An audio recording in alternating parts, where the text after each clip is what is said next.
If you are visiting Kiddo Melon for the first time, please click the subscribe button to get new video updates. Introduction.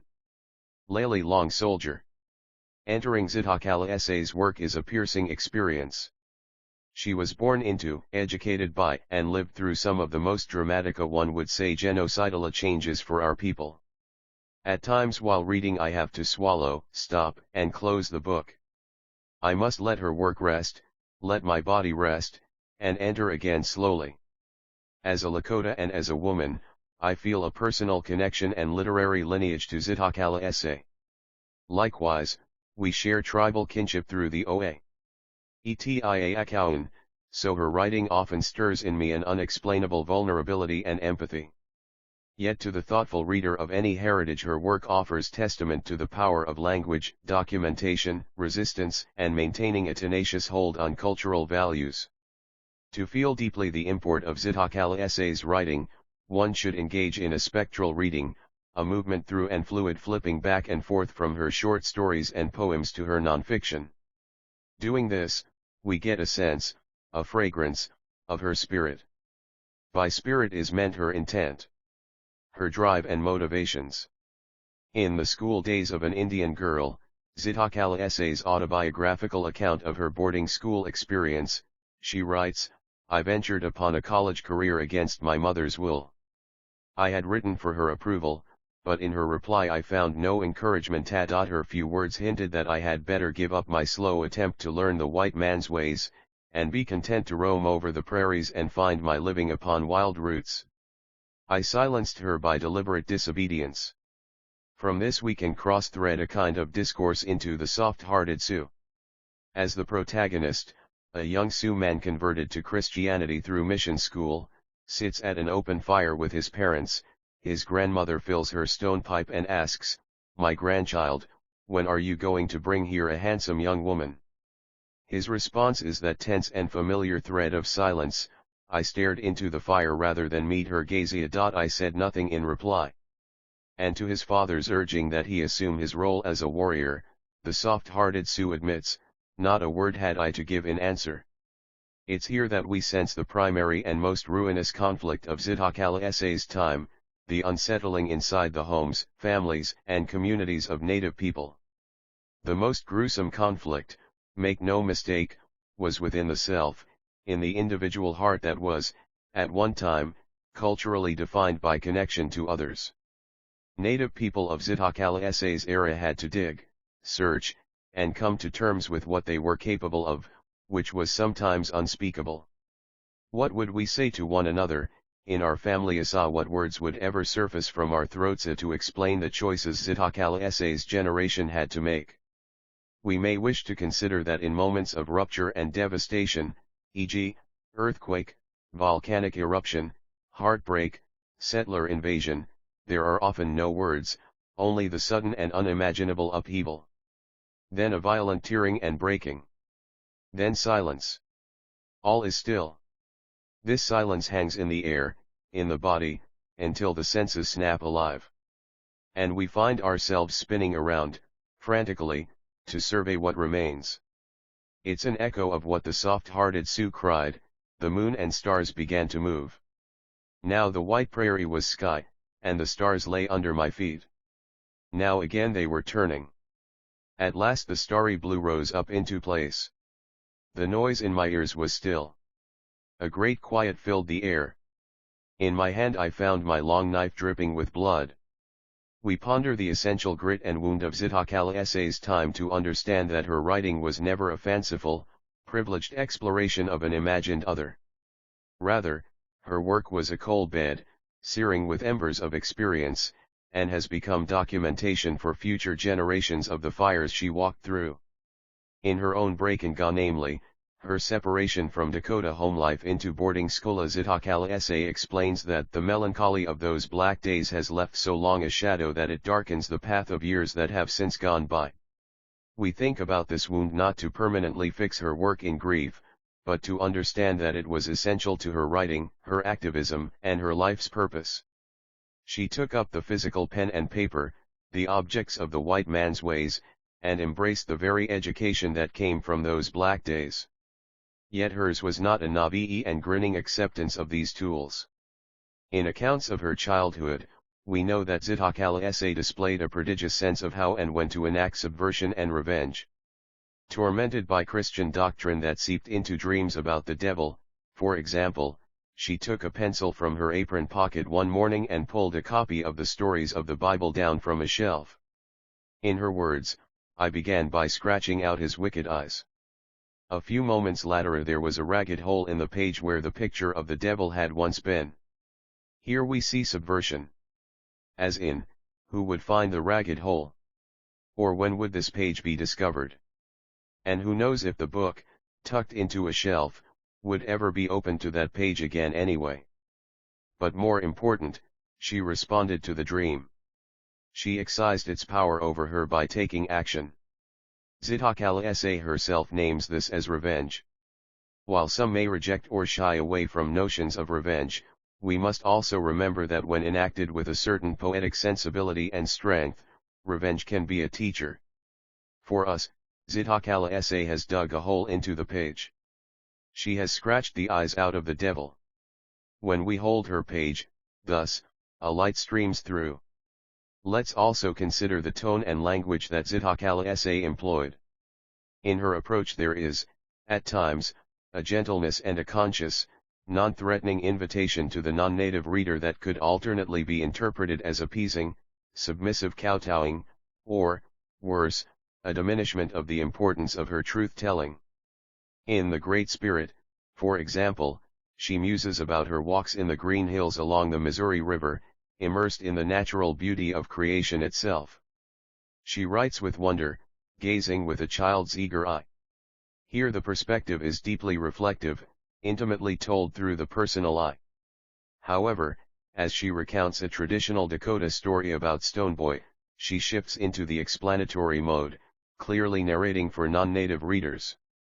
Her word choice could be viewed as teetering toward othering the native perspective, in moments such as here the Stoneboy, of whom the American Aborigine tells or with the thread of this Indian legend of the rock, I fain would trace a subtle knowledge of the native folka and so on. In contemporary conversations, this approach may be viewed as unnecessary, or perhaps, in the most severe discussions, as a kind of pandering. As in, why explain? Why not just say the say? Yet, given Zitkala-Ša's background, I am prone to credit her with an exacting intelligence. I am inclined to think that she knew precisely what she was doing and the effect of each word, that she wielded her tools purposefully, and that her driving intent was not to appease but, consistent with her larger body of work, to make a statement aimed directly at the forehead of colonialism. Because in The Great Spirit, as much as in her other stories, Zitkala-Ša braids together a theology for the Dakota belief system, while also exposing the gaping split between Christian and Dakota spiritual philosophies. About the wild prairie flowers she writes, their quaint round faces of varied hue convince the heart which leaps with glad surprise that they, too, are living symbols of omnipotent thought. Inspired by this, she concedes, I feel in keen sympathy with my fellow creatures, for I seem to see clearly again that all are akin. Skillful with the narrative line, Zitkala-Ša unfolds for her readers the omnipotent thought that structures Dakota existence. Kinship and relationships are the life pulse, and kinship extends beyond the mosaic of human beings to include all of creation equally. Yet she doesn't allow us to rest there. This is also the stage upon which she directs a heated spotlight on a native preacher's attempts to bring her into the church through fear of torturing flames and the afterdoom of hellfire, and a missionary paper in which a Christiana pugilist commented upon a recent article of mine, she says, grossly perverting the spirit of my pen. So we must not miss the spirit of Zitkala-Ša's pen. Her nod to a non-native audience is not meant to pander, but is a fierce speaking to. The explanatory mode is arguably necessary, as it is the tool for dead-on clarity. She knew her audience and, thus, harnessed opportunity. She was intrepid and unfaltering in her hold on cultural values and Dakota worldview. For us, Zitkala-Ša has set an example. And for us, she carved out her rightful space to say, I drink in the myriad star shapes wrought in luxuriant color upon the green. Beautiful is the spiritual essence they embody. We must understand that for Zitkala-Ša, her spiritual truths and political truths inhabited the same spaces, they functioned synchronistically. Zitkala-Ša has mournfully written, "For the white man's papers I had given up my faith in the Great Spirit. For these same papers I had forgotten the healing in trees and brooks. On account of my mother's simple view of life, and my lack of any, I gave her up, also." Yet we must also know by now that this is not purely confessional, solely for personal mourning. We know that Zitkala-Ša used the material of her own life to speak to the greater collective losses and strengths of her people. Even in her astonishingly personal admissions, she would bravely pivot to statements like, "Few there are who have paused to question whether real life or long-lasting death lies beneath the semblance of civilization." In the aftermath of the devastation, rupture, silence, and spinning of her generation, we can see this. Yes, because of Zitkala-Ša, thankfully we do. Layli Long Soldier holds a BFA from the Institute of American Indian Arts and an MFA from Bard College. Her poems have appeared in Poetry Magazine, The New York Times, American Poets, The American Reader, Chromeline, Bomb, and elsewhere. She is the recipient of a Native Arts and Cultures Foundation National Artist Fellowship, a Lannan Literary Fellowship, and a Whiting Award, and was a finalist for the 2017 National Book Award. Most recently, she received the 2018 Penn/Gene Stein Book Award and a 2017 National Book Critics Circle Award.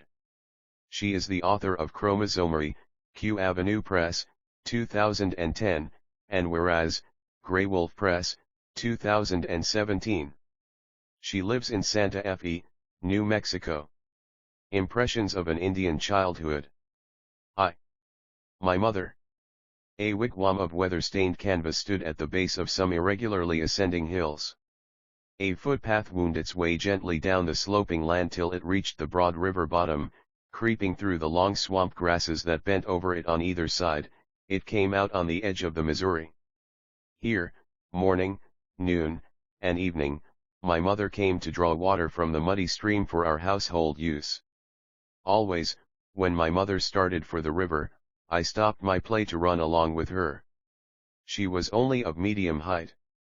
Often she was sad and silent, at which times her full arched lips were compressed into hard and bitter lines, and shadows fell under her black eyes. Then I clung to her hand and begged to know what made the tears fall. "Hush, my little daughter must never talk about my tears," and smiling through them, she patted my head and said, "Now let me see how fast you can run today." Whereupon I tore away at my highest possible speed, with my long black hair blowing in the breeze. I was a wild little girl of 7. Loosely clad in a slip of brown buckskin, and light-footed with a pair of soft moccasins on my feet, I was as free as the wind that blew my hair, and no less spirited than a bounding deer. These were my mother's pride, my wild freedom and overflowing spirits. She taught me no fear save that of intruding myself upon others. Having gone many paces ahead, I stopped, panting for breath, and laughing with glee as my mother watched my every movement. I was not wholly conscious of myself, but was more keenly alive to the fire within. It was as if I were the activity, and my hands and feet were only experiments for my spirit to work upon. Returning from the river, I tugged beside my mother, with my hand upon the bucket I believed I was carrying. One time, on such a return, I remember a bit of conversation we had. My grown-up cousin, Warkaziwin, Sunflower, who was then 17, always went to the river alone for water for her mother. Their wigwam was not far from ours, and I saw her daily going to and from the river. I admired my cousin greatly. So I said, "Mother, when I am tall as my cousin Warkaziwin, you shall not have to come for water. I will do it for you."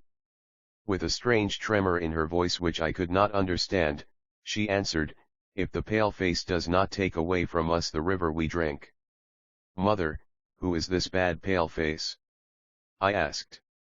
"My little daughter, he is a sham, a sickly sham." The bronze Dakota is the only real man. I looked up into my mother's face while she spoke, and seeing her bite her lips, I knew she was unhappy. This aroused revenge in my small soul. Stamping my foot on the earth, I cried aloud, I hate the pale face that makes my mother cry. Setting the pail of water on the ground, my mother stooped, and stretching her left hand out on the level with my eyes, she placed her other arm about me. She pointed to the hill where my uncle and my only sister lay buried. There is what the pale face has done. Since then your father too has been buried in a hill nearer the rising sun. We were once very happy. But the pale face has stolen our lands and driven us hither. Having defrauded us of our land, the pale face forced us away. Well, it happened on the day we moved camp that your sister and uncle were both very sick. Many others were ailing, but there seemed to be no help. We traveled many days and nights, not in the grand, happy way that we moved camp when I was a little girl, but we were driven, my child, driven like a herd of buffalo. With every step, your sister, who was not as large as you are now, shrieked with a painful jar until she was hoarse with crying. She grew more and more feverish. Her little hands and cheeks were burning hot. Her little lips were parched and dry, but she would not drink the water I gave her. Then I discovered that her throat was swollen and red. My poor child, how I cried with her because the Great Spirit had forgotten us. At last, when we reached this western country, on the first weary night your sister died. And soon your uncle died also, leaving a widow and an orphan daughter, your cousin Warkaziwin. Both your sister and uncle might have been happy with us today, had it not been for the heartless pale face. My mother was silent the rest of the way to our wigwam. Though I saw no tears in her eyes, I knew that was because I was with her. She seldom wept before me. 2. The legends. During the summer days my mother built her fire in the shadow of our wigwam. In the early morning our simple breakfast was spread upon the grass west of our teepee. At the farthest point of the shade my mother sat beside her fire, toasting a savory piece of dried meat. Near her, I sat upon my feet, eating my dried meat with unleavened bread, and drinking strong black coffee. The morning meal was our quiet hour, when we two were entirely alone. At noon, several who chanced to be passing by stopped to rest, and to share our luncheon with us, for they were sure of our hospitality. My uncle, whose death my mother ever lamented, was one of our nation's bravest warriors. His name was on the lips of old men when talking of the proud feats of valor, and it was mentioned by younger men, too, in connection with deeds of gallantry. Old women praised him for his kindness toward them, young women held him up as an ideal to their sweethearts. Everyone loved him, and my mother worshipped his memory. Thus it happened that even strangers were sure of welcome in our lodge, if they but asked a favor in my uncle's name. Though I heard many strange experiences related by these wayfarers, I loved best the evening meal, for that was the time old legends were told. I was always glad when the sun hung low in the west, for then my mother sent me to invite the neighboring old men and women to eat supper with us. Running all the way to the wigwams, I halted shyly at the entrances. Sometimes I stood long moments without saying a word. It was not any fear that made me so dumb when out upon such a happy errand, nor was it that I wished to withhold the invitation, for it was all I could do to observe this very proper silence. But it was a sensing of the atmosphere, to assure myself that I should not hinder other plans. My mother used to say to me, as I was almost bounding away for the old people, wait a moment before you invite anyone. If other plans are being discussed, do not interfere, but go elsewhere.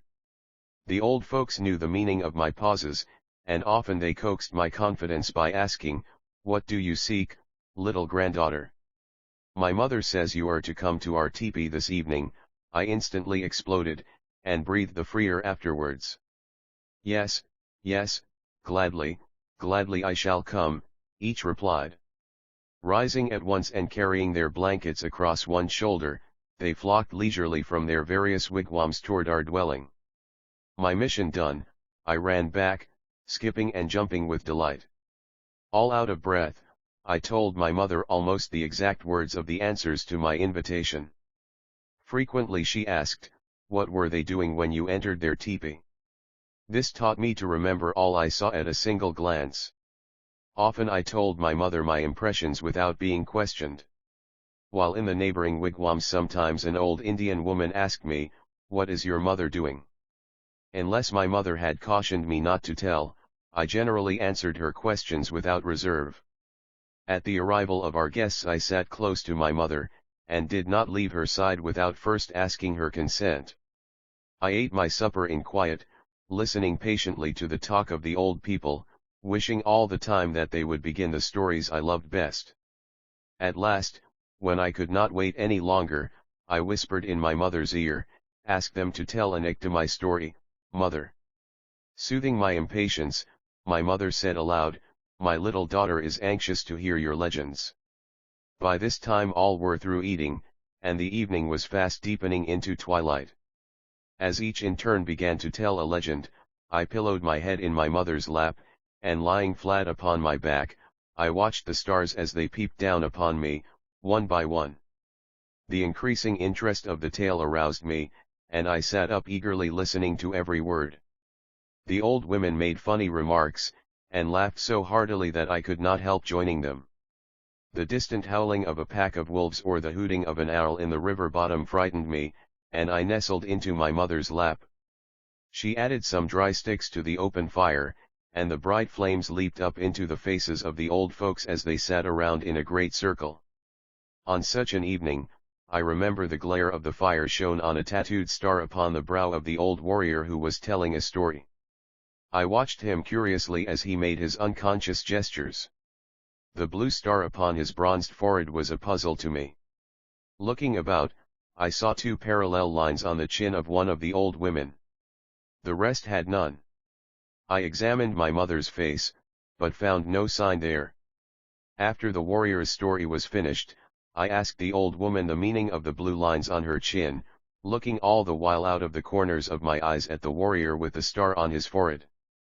I was a little afraid that he would rebuke me for my boldness.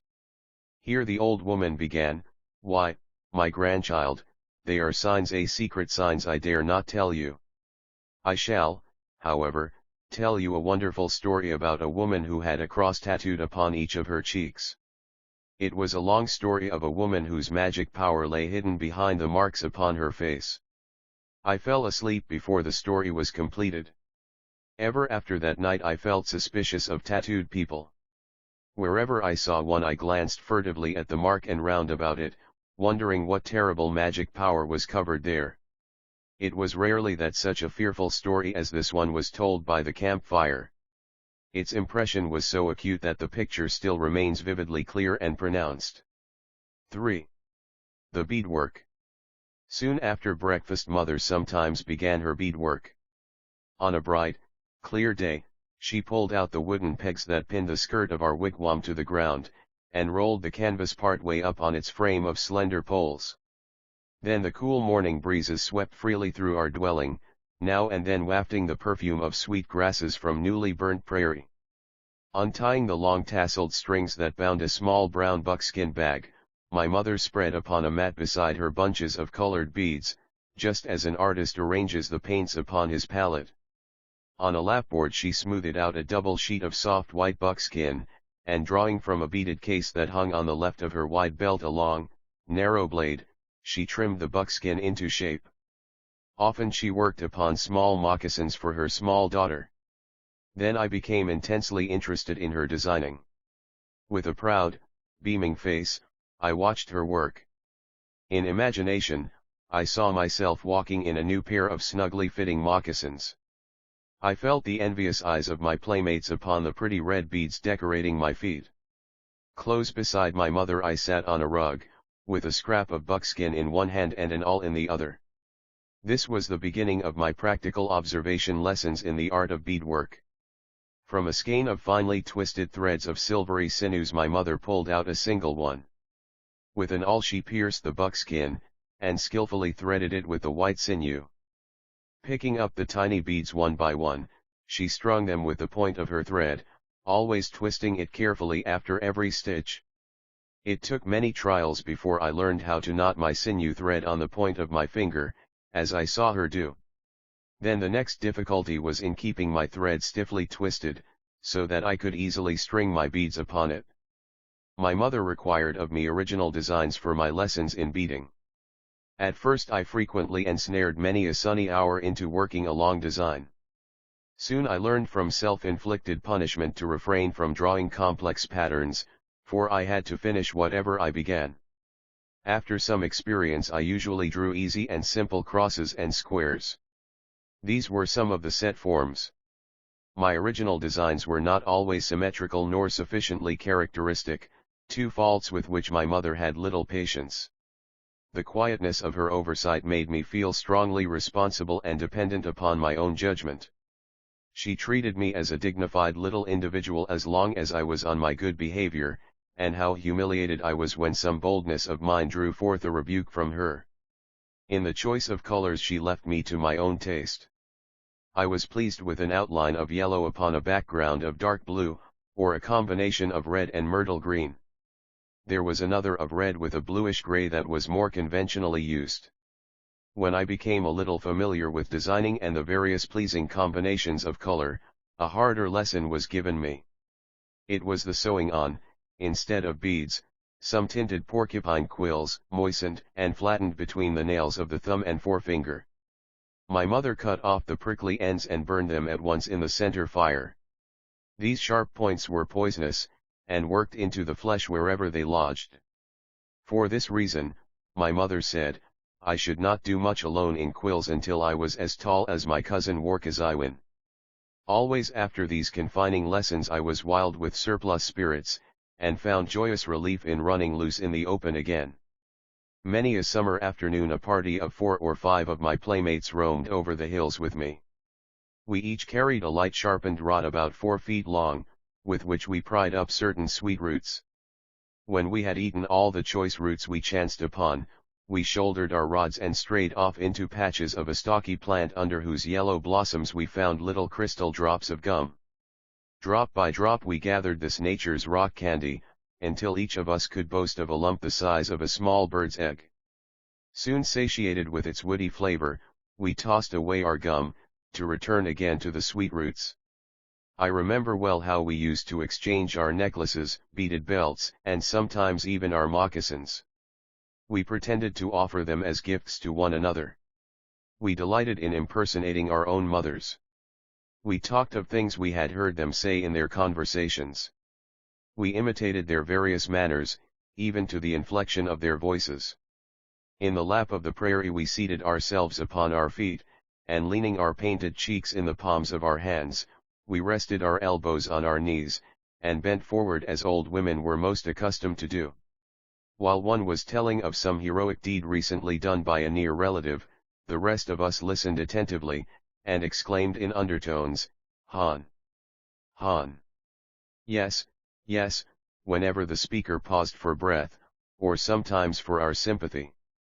As the discourse became more thrilling, according to our ideas, we raised our voices in these interjections.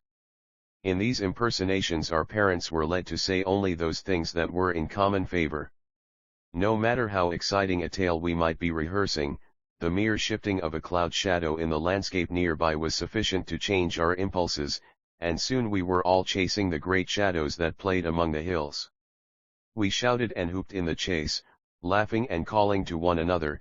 We were like little sportive nymphs on that Dakota sea of rolling green. On one occasion I forgot the cloud shadow in a strange notion to catch up with my own shadow. Standing straight and still, I began to glide after it, putting out one foot cautiously. When, with the greatest care, I set my foot in advance of myself, my shadow crept onward too. Then again I tried it, this time with the other foot. Still again my shadow escaped me. I began to run, and away flew my shadow, always just a step beyond me. Faster and faster I ran, setting my teeth and clenching my fists, determined to overtake my own fleet shadow. But ever swifter it glided before me, while I was growing breathless and hot. Slackening my speed, I was greatly vexed that my shadow should check its pace also. Daring it to the utmost, as I thought, I sat down upon a rock embedded in the hillside. So, my shadow had the impudence to sit down beside me. Now my comrades caught up with me, and began to ask why I was running away so fast. Oh, I was chasing my shadow. Didn't you ever do that? I inquired, surprised that they should not understand. They planted their moccasined feet firmly upon my shadow to stay it, and I arose. Again my shadow slipped away, and moved as often as I did. Then we gave up trying to catch my shadow. Before this peculiar experience I have no distinct memory of having recognized any vital bond between myself and my own shadow. I never gave it an afterthought. Returning our borrowed belts and trinkets, we rambled homeward. That evening, as on other evenings, I went to sleep over my legends. 4. The coffee making. One summer afternoon my mother left me alone in our wigwam while she went across the way to my aunt's dwelling.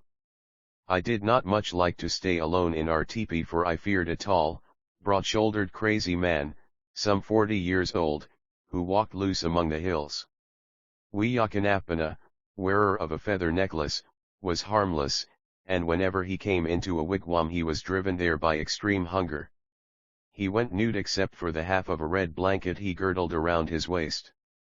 In one tawny arm he used to carry a heavy bunch of wild sunflowers that he gathered in his aimless ramblings. His black hair was matted by the winds, and scorched into a dry red by the constant summer sun. As he took great strides, placing one brown bare foot directly in front of the other, he swung his long lean arm to and fro. Frequently he paused in his walk and gazed far backward, shading his eyes with his hand. He was under the belief that an evil spirit was haunting his steps. This was what my mother told me once, when I sneered at such a silly big man. I was brave when my mother was nearby, and Wiyakanapana walking farther and farther away. Pity the man, my child. I knew him when he was a brave and handsome youth. He was overtaken by a malicious spirit among the hills, one day, when he went hither and thither after his ponies. Since then he cannot stay away from the hills, she said. I felt so sorry for the man in his misfortune that I prayed to the Great Spirit to restore him. But though I pitied him at a distance, I was still afraid of him when he appeared near our wigwam. Thus, when my mother left me by myself that afternoon I sat in a fearful mood within our teepee. I recalled all I had ever heard about Wiyakanapana, and I tried to assure myself that though he might pass nearby, he would not come to our wigwam because there was no little girl around our grounds. Just then, from without a hand lifted the canvas covering of the entrance, the shadow of a man fell within the wigwam, and a large roughly moccasined foot was planted inside. For a moment I did not dare to breathe or stir, for I thought that could be no other than Wiyakanapana. The next instant I sighed aloud in relief. It was an old grandfather who had often told me Iktamai legends. "Where is your mother, my little grandchild?" were his first words.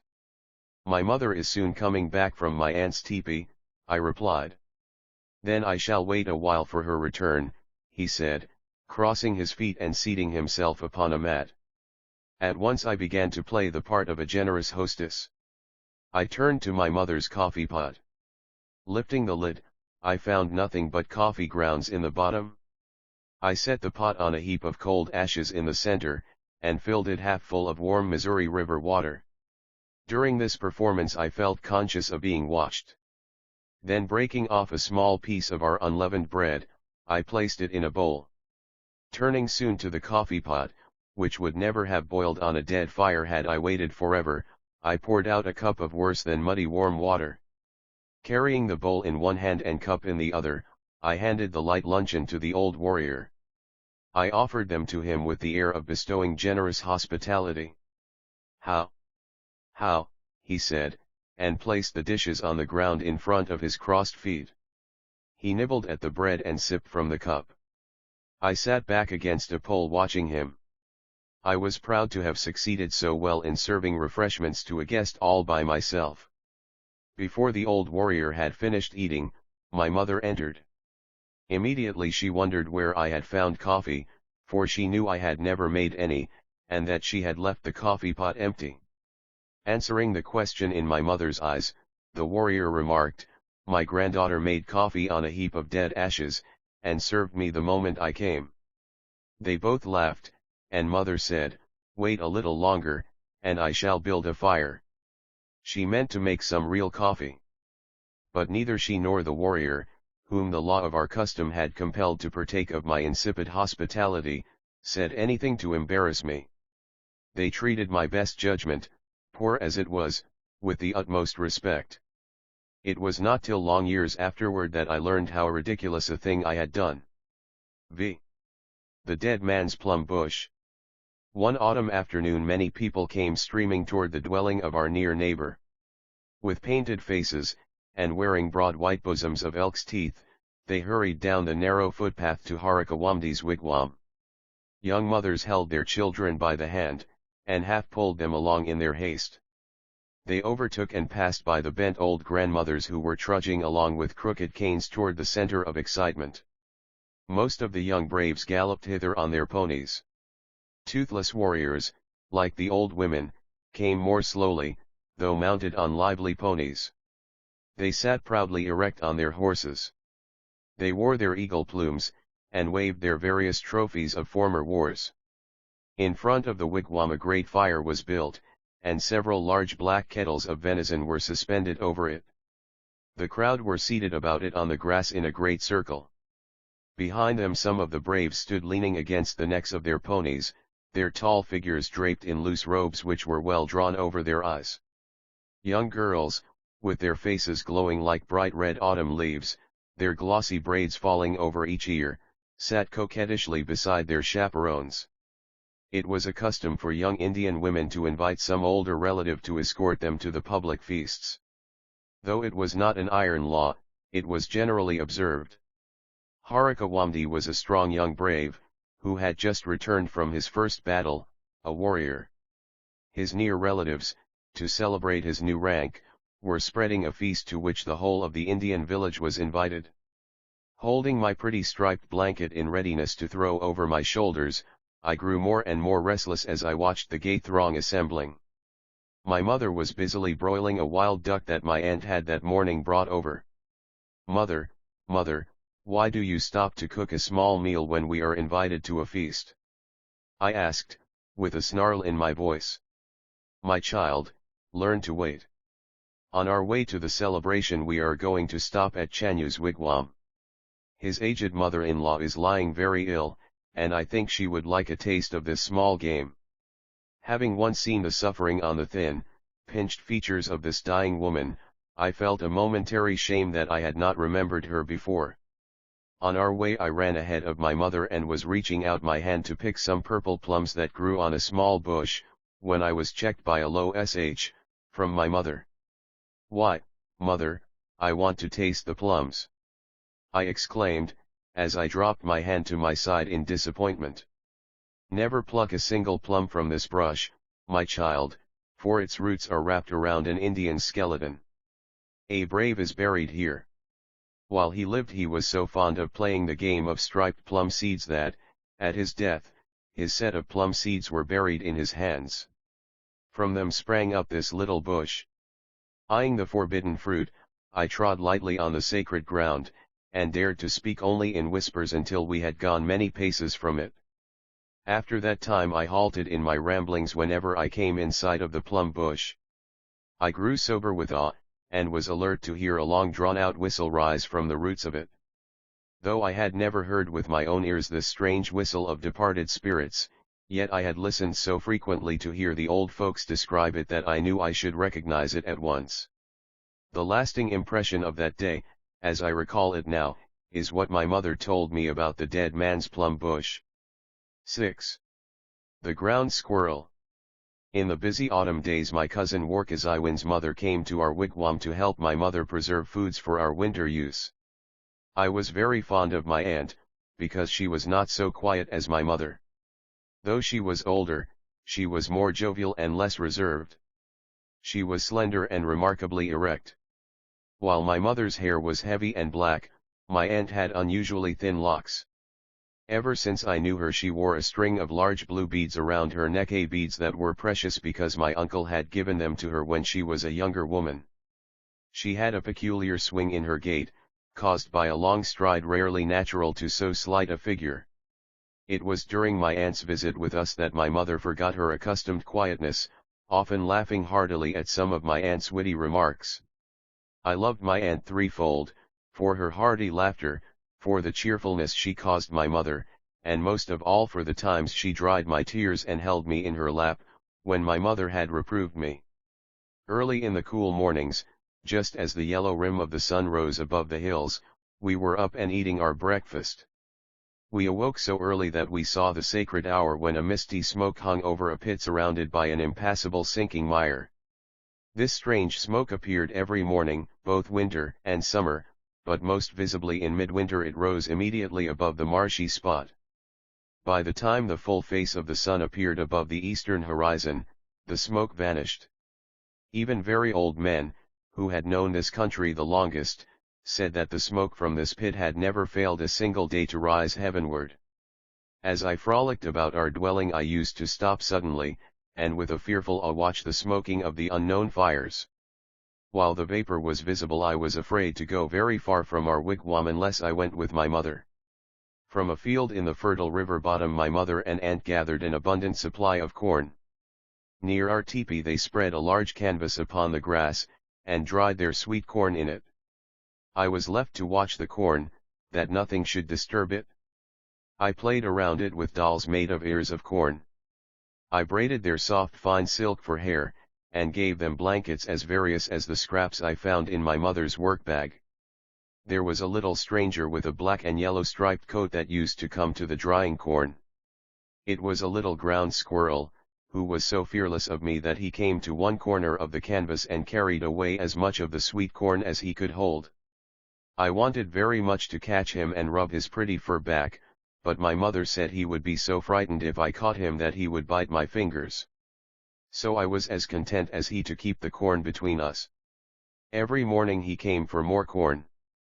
Some evenings I have seen him creeping about our grounds, and when I gave a sudden whoop of recognition he ran quickly out of sight. When mother had dried all the corn she wished, then she sliced great pumpkins into thin rings, and these she doubled and linked together into long chains. She hung them on a pole that stretched between two forked posts.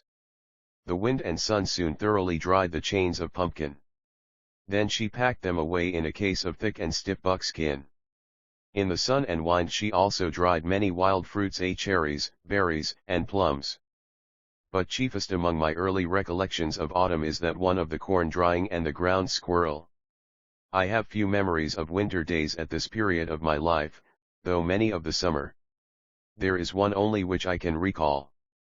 Some missionaries gave me a little bag of marbles.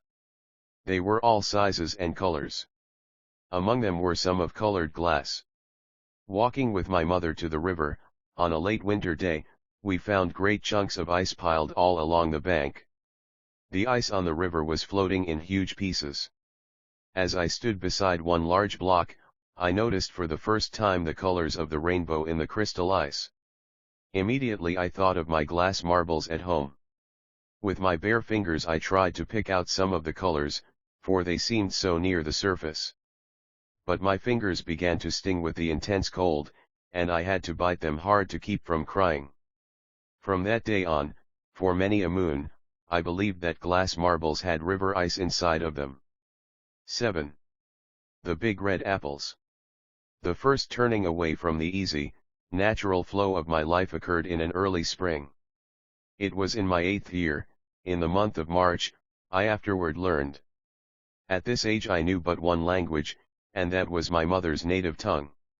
From some of my playmates I heard that 2 pale-face missionaries were in our village. They were from that class of white men who wore big hats and carried large hearts, they said. Running direct to my mother, I began to question her why these 2 strangers were among us. She told me, after I had teased much, that they had come to take away Indian boys and girls to the east. My mother did not seem to want me to talk about them. But in a day or two, I gleaned many wonderful stories from my playfellows concerning the strangers. Mother, my friend Judah Copyright Win is going home with the missionaries. She is going to a more beautiful country than ours, the pale faces told her so. I said wistfully, wishing in my heart that I too might go. Mother sat in a chair, and I was hanging on her knee. Within the last 2 seasons my big brother Dawa Copyright had returned from a 3-year education in the East, and his coming back influenced my mother to take a farther step from her native way of living. First it was a change from the buffalo skin to the white man's canvas that covered our wigwam. Now she had given up her wigwam of slender poles, to live, a foreigner, in a home of clumsy logs. Yes, my child, several others besides Judah Copyright Win are going away with the pale faces. Your brother said the missionaries had inquired about his little sister, she said, watching my face very closely. My heart thumped so hard against my breast, I wondered if she could hear it. Did he tell them to take me, mother? I asked, fearing lest Dawa Copyright had forbidden the pale faces to see me, and that my hope of going to the Wonderland would be entirely blighted. With a sad, slow smile, she answered, there. I knew you were wishing to go, because Judah Copyright Win has filled your ears with the white man's lies. Don't believe a word they say. Their words are sweet, but, my child, their deeds are bitter. You will cry for me, but they will not even soothe you. Stay with me, my little one. Your brother Dawa Copyright says that going east, away from your mother, is too hard an experience for his baby sister. Thus my mother discouraged my curiosity about the lands beyond our eastern horizon, for it was not yet an ambition for letters that was stirring me. But on the following day the missionaries did come to our very house. I spied them coming up the footpath leading to our cottage. A third man was with them, but he was not my brother Dawa Copyright. It was another, a young interpreter, a pale face who had a smattering of the Indian language. I was ready to run out to meet them, but I did not dare to displease my mother. With great glee, I jumped up and down on our ground floor. I begged my mother to open the door, that they would be sure to come to us. Alas! They came, they saw, and they conquered. Judah Copyright Win had told me of the great tree where grew red apples, and how we could reach out our hands and pick all the red apples we could eat. I had never seen apple trees. I had never tasted more than a dozen red apples in my life, and when I heard of the orchards of the East, I was eager to roam among them. The missionaries smiled into my eyes and patted my head. I wondered how mother could say such hard words against him. Mother, ask them if little girls may have all the red apples they want, when they go east, I whispered aloud, in my excitement. The interpreter heard me, and answered, yes, little girl, the nice red apples are for those who pick them, and you will have a ride on the iron horse if you go with these good people. I had never seen a train, and he knew it. Mother, I am going east. I like big red apples, and I want to ride on the iron horse. Mother, say yes. I pleaded. My mother said nothing. The missionaries waited in silence, and my eyes began to blur with tears, though I struggled to choke them back. The corners of my mouth twitched, and my mother saw me. I am not ready to give you any word, she said to them. Tomorrow I shall send you my answer by my son. With this they left us. Alone with my mother, I yielded to my tears, and cried aloud, shaking my head so as not to hear what she was saying to me. This was the first time I had ever been so unwilling to give up my own desire that I refused to hearken to my mother's voice. There was a solemn silence in our home that night. Before I went to bed I begged the Great Spirit to make my mother willing I should go with the missionaries. The next morning came, and my mother called me to her side. My daughter, do you still persist in wishing to leave your mother? She asked. Oh, mother, it is not that I wish to leave you, but I want to see the wonderful Eastern land, I answered. My dear old aunt came to our house that morning, and I heard her say, let her try it. I hoped that, as usual, My aunt was pleading on my side. My brother Dawa copyright came for mother's decision. I dropped my play, and crept close to my aunt. Yes, Dawa copyright my daughter, though she does not understand what it all means, is anxious to go. She will need an education when she is grown, for then there will be fewer real Dakotas, and many more pale faces. This tearing her away, so young, from her mother is necessary, if I would have her an educated woman. The pale faces, who owe us a large debt for stolen lands, have begun to pay a tardy justice in offering some education to our children. But I know my daughter must suffer keenly in this experiment. For her sake, I dread to tell you my reply to the missionaries. Go, tell them that they may take my little daughter, and that the Great Spirit shall not fail to reward them according to their hearts. Wrapped in my heavy blanket, I walked with my mother to the carriage that was soon to take us to the Iron Horse. I was happy. I met my playmates, who were also wearing their best thick blankets. We showed one another our new beaded moccasins, and the width of the belts that girdled our new dresses. Soon we were being drawn rapidly away by the white man's horses. When I saw the lonely figure of my mother vanish in the distance, a sense of regret settled heavily upon me. I felt suddenly weak, as if I might fall limp to the ground. I was in the hands of strangers whom my mother did not fully trust. I no longer felt free to be myself, or to voice my own feelings. The tears trickled down my cheeks, and I buried my face in the folds of my blanket. Now the first step, parting me from my mother, was taken, and all my belated tears availed nothing. Having driven 30 miles to the ferry boat, we crossed the Missouri in the evening. Then riding again a few miles eastward, we stopped before a massive brick building. I looked at it in amazement, and with a vague misgiving, for in our village I had never seen so large a house. Trembling with fear and distrust of the pale faces, my teeth chattering from the chilly ride, I crept noiselessly in my soft moccasins along the narrow hall, keeping very close to the bare wall. I was as frightened and bewildered as the captured young of a wild creature. The school days of an Indian girl. The land of red apples. There were 8 in our party of bronzed children who were going east with the missionaries. Among us were 3 young braves, 2 tall girls, and we 3 little ones, Judah copyright Win, Thowan, and I.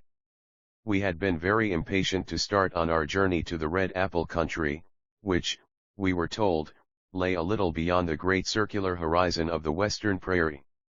Under a sky of rosy apples we dreamt of roaming as freely and happily as we had chased the cloud shadows on the Dakota plains.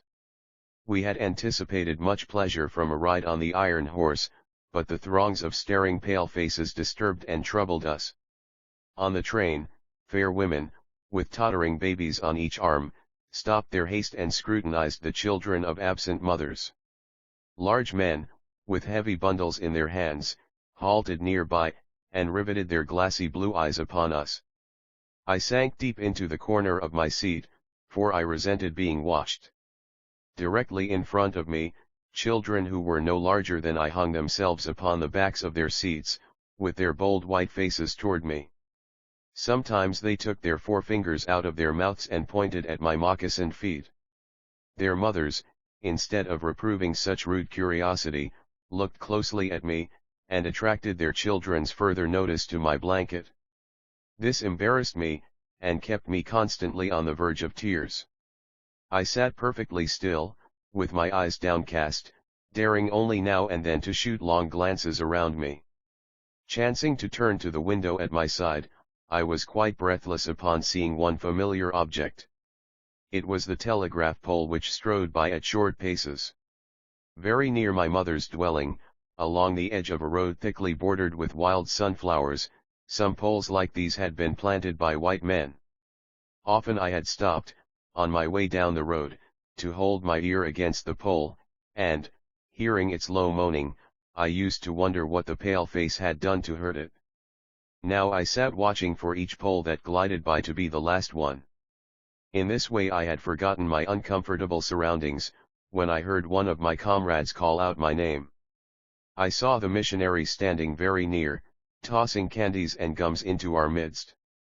This amused us all, and we tried to see who could catch the most of the sweetmeats. Though we rode several days inside of the Iron Horse, I do not recall a single thing about our luncheons. It was night when we reached the school grounds. The lights from the windows of the large buildings fell upon some of the icicled trees that stood beneath them. We were led toward an open door, where the brightness of the lights within flooded out over the heads of the excited pale faces who blocked our way. My body trembled more from fear than from the snow I trod upon. Entering the house, I stood close against the wall. The strong glaring light in the large whitewashed room dazzled my eyes. The noisy hurrying of hard shoes upon a bare wooden floor increased the whirring in my ears. My only safety seemed to be in keeping next to the wall. As I was wondering in which direction to escape from all this confusion, two warm hands grasped me firmly, and in the same moment I was tossed high in midair. A rosy-cheeked pale-faced woman caught me in her arms. I was both frightened and insulted by such trifling. I stared into her eyes, wishing her to let me stand on my own feet, but she jumped me up and down with increasing enthusiasm. My mother had never made a plaything of her wee daughter. Remembering this, I began to cry aloud. They misunderstood the cause of my tears, and placed me at a white table loaded with food. There our party were united again. As I did not hush my crying, one of the older ones whispered to me, "Wait until you are alone in the night." It was very little I could swallow besides my sobs, that evening. "Oh, I want my mother and my brother Dawa copyright. I want to go to my aunt," I pleaded, but the ears of the pale faces could not hear me. From the table we were taken along an upward incline of wooden boxes, which I learned afterward to call a stairway. At the top was a quiet hall, dimly lighted. Many narrow beds were in one straight line down the entire length of the wall. In them lay sleeping brown faces, which peeped just out of the coverings. I was tucked into bed with one of the tall girls, because she talked to me in my mother tongue and seemed to soothe me. I had arrived in the wonderful land of rosy skies, but I was not happy, as I had thought I should be. My long travel and the bewildering sights had exhausted me. I fell asleep, heaving deep, tired sobs. My tears were left to dry themselves in streaks, because neither my aunt nor my mother was near to wipe them away. 2. The cutting of my long hair. The first day in the land of apples was a bitter cold one, for the snow still covered the ground, and the trees were bare. A large bell rang for breakfast, its loud metallic voice crashing through the belfry overhead and into our sensitive ears. The annoying clatter of shoes on bare floors gave us no peace. The constant clash of harsh noises, with an undercurrent of many voices murmuring an unknown tongue, made a bedlam within which I was securely tied. And though my spirit tore itself in struggling for its lost freedom, all was useless. A pale-faced woman, with white hair, came up after us. We were placed in a line of girls who were marching into the dining room. These were Indian girls, in stiff shoes and closely clinging dresses. The small girls wore sleeved aprons and shingled hair. As I walked noiselessly in my soft moccasins, I felt like sinking to the floor, for my blanket had been stripped from my shoulders. I looked hard at the Indian girls, who seemed not to care that they were even more immodestly dressed than I, in their tightly fitting clothes. While we marched in, the boys entered at an opposite door. I watched for the 3 young braves who came in our party. I spied them in the rear ranks, looking as uncomfortable as I felt. A small bell was tapped, and each of the pupils drew a chair from under the table. Supposing this act meant they were to be seated, I pulled out mine and at once slipped into it from one side. But when I turned my head, I saw that I was the only one seated, and all the rest at our table remained standing. Just as I began to rise, looking shyly around to see how chairs were to be used, a second bell was sounded. All were seated at last, and I had to crawl back into my chair again. I heard a man's voice at one end of the hall, and I looked around to see him. But all the others hung their heads over their plates. As I glanced at the long chain of tables, I caught the eyes of a pale-faced woman upon me. Immediately I dropped my eyes, wondering why I was so keenly watched by the strange woman. The man ceased his mutterings, and then a third bell was tapped. Everyone picked up his knife and fork and began eating. I began crying instead, for by this time I was afraid to venture anything more. But this eating by formula was not the hardest trial in that first day. Late in the morning, my friend Judah Copyrightwin gave me a terrible warning. Judah Copyrightwin knew a few words of English, and she had overheard the pale-faced woman talk about cutting our long, heavy hair. Our mothers had taught us that only unskilled warriors who were captured had their hair shingled by the enemy. Among our people, short hair was worn by mourners, and shingled hair by cowards. We discussed our fate some moments, and when Judah Copyrightwin said, "We have to submit, because they are strong," I rebelled. "No, I will not submit. I will struggle first," I answered. I watched for my chance, and when no one noticed I disappeared. I crept up the stairs as quietly as I could in my squeaking shoes. My moccasins had been exchanged for shoes. Along the hall I passed, without knowing whither I was going. Turning aside to an open door, I found a large room with 3 white beds in it. The windows were covered with dark green curtains, which made the room very dim. Thankful that no one was there, I directed my steps toward the corner farthest from the door. On my hands and knees I crawled under the bed, and cuddled myself in the dark corner. From my hiding place I peered out, shuddering with fear whenever I heard footsteps nearby. Though in the hall loud voices were calling my name, and I knew that even Judah Copyrightwin was searching for me, I did not open my mouth to answer. Then the steps were quickened and the voices became excited. The sounds came nearer and nearer. Women and girls entered the room. I held my breath and watched them open closet doors and peep behind large trunks. Someone threw up the curtains, and the room was filled with sudden light. What caused them to stoop and look under the bed I do not know. I remember being dragged out, though I resisted by kicking and scratching wildly. In spite of myself, I was carried downstairs and tied fast in a chair. I cried aloud, shaking my head all the while until I felt the cold blades of the scissors against my neck, and heard them gnaw off one of my thick braids. Then I lost my spirit. Since the day I was taken from my mother I had suffered extreme indignities. People had stared at me. I had been tossed about in the air like a wooden puppet. And now my long hair was shingled like a coward's. In my anguish I moaned for my mother, but no one came to comfort me. Not a soul reasoned quietly with me, as my own mother used to do, for now I was only one of many little animals driven by a herder. 3. The Snow Episode. A short time after our arrival we 3 Dakotas were playing in the snowdrift. We were all still deaf to the English language, excepting Judah Copyrightwin, who always heard such puzzling things. One morning we learned through her ears that we were forbidden to fall lengthwise in the snow, as we had been doing, to see our own impressions. However, before many hours we had forgotten the order, and were having great sport in the snow, when a shrill voice called us.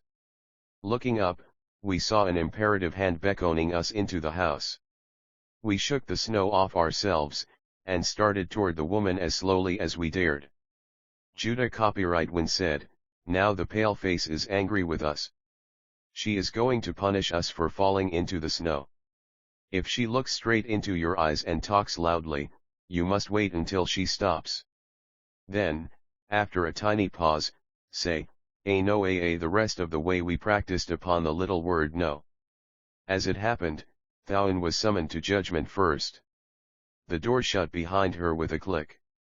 Judah Copyrightwin and I stood silently listening at the keyhole. The pale-faced woman talked in very severe tones. Her words fell from her lips like crackling embers, and her inflection ran up like the small end of a switch. I understood her voice better than the things she was saying. I was certain we had made her very impatient with us. Judah Copyrightwin heard enough of the words to realize all too late that she had taught us the wrong reply. "Oh, poor Thowen," she gasped, as she put both hands over her ears. Just then I heard Thouin's tremulous answer, "No." With an angry exclamation, the woman gave her a hard spanking. Then she stopped to say something. Judah copyright when said it was this, "Are you going to obey my word the next time?" Thouin answered again with the only word at her command, "No." This time the woman meant her blows to smart, for the poor frightened girl shrieked at the top of her voice. In the midst of the whipping the blows ceased abruptly, and the woman asked another question, "Are you going to fall in the snow again?" Thouin gave her bad password another trial. We heard her say feebly, "No. No." With this the woman hid away her half-worn slipper, and led the child out, stroking her black shorn head. Perhaps it occurred to her that brute force is not the solution for such a problem. She did nothing to Judah copyright when nor to me. She only returned to us our unhappy comrade, and left us alone in the room. During the first 2 or 3 seasons misunderstandings as ridiculous as this one of the snow episode frequently took place, bringing unjustifiable frights and punishments into our little lives. Within a year I was able to express myself somewhat in broken English. As soon as I comprehended a part of what was said and done, a mischievous spirit of revenge possessed me. One day I was called in from my play for some misconduct. I had disregarded a rule which seemed to me very needlessly binding. I was sent into the kitchen to mash the turnips for dinner. It was noon, and steaming dishes were hastily carried into the dining room. I hated turnips, and their odor which came from the brown jar was offensive to me. With fire in my heart, I took the wooden tool that the pale-faced woman held out to me. I stood upon a step, and, grasping the handle with both hands, I bent in hot rage over the turnips. I worked my vengeance upon them. All were so busily occupied that no one noticed me. I saw that the turnips were in a pulp, and that further beating could not improve them, but the order was, "Mash these turnips," and mash them I would.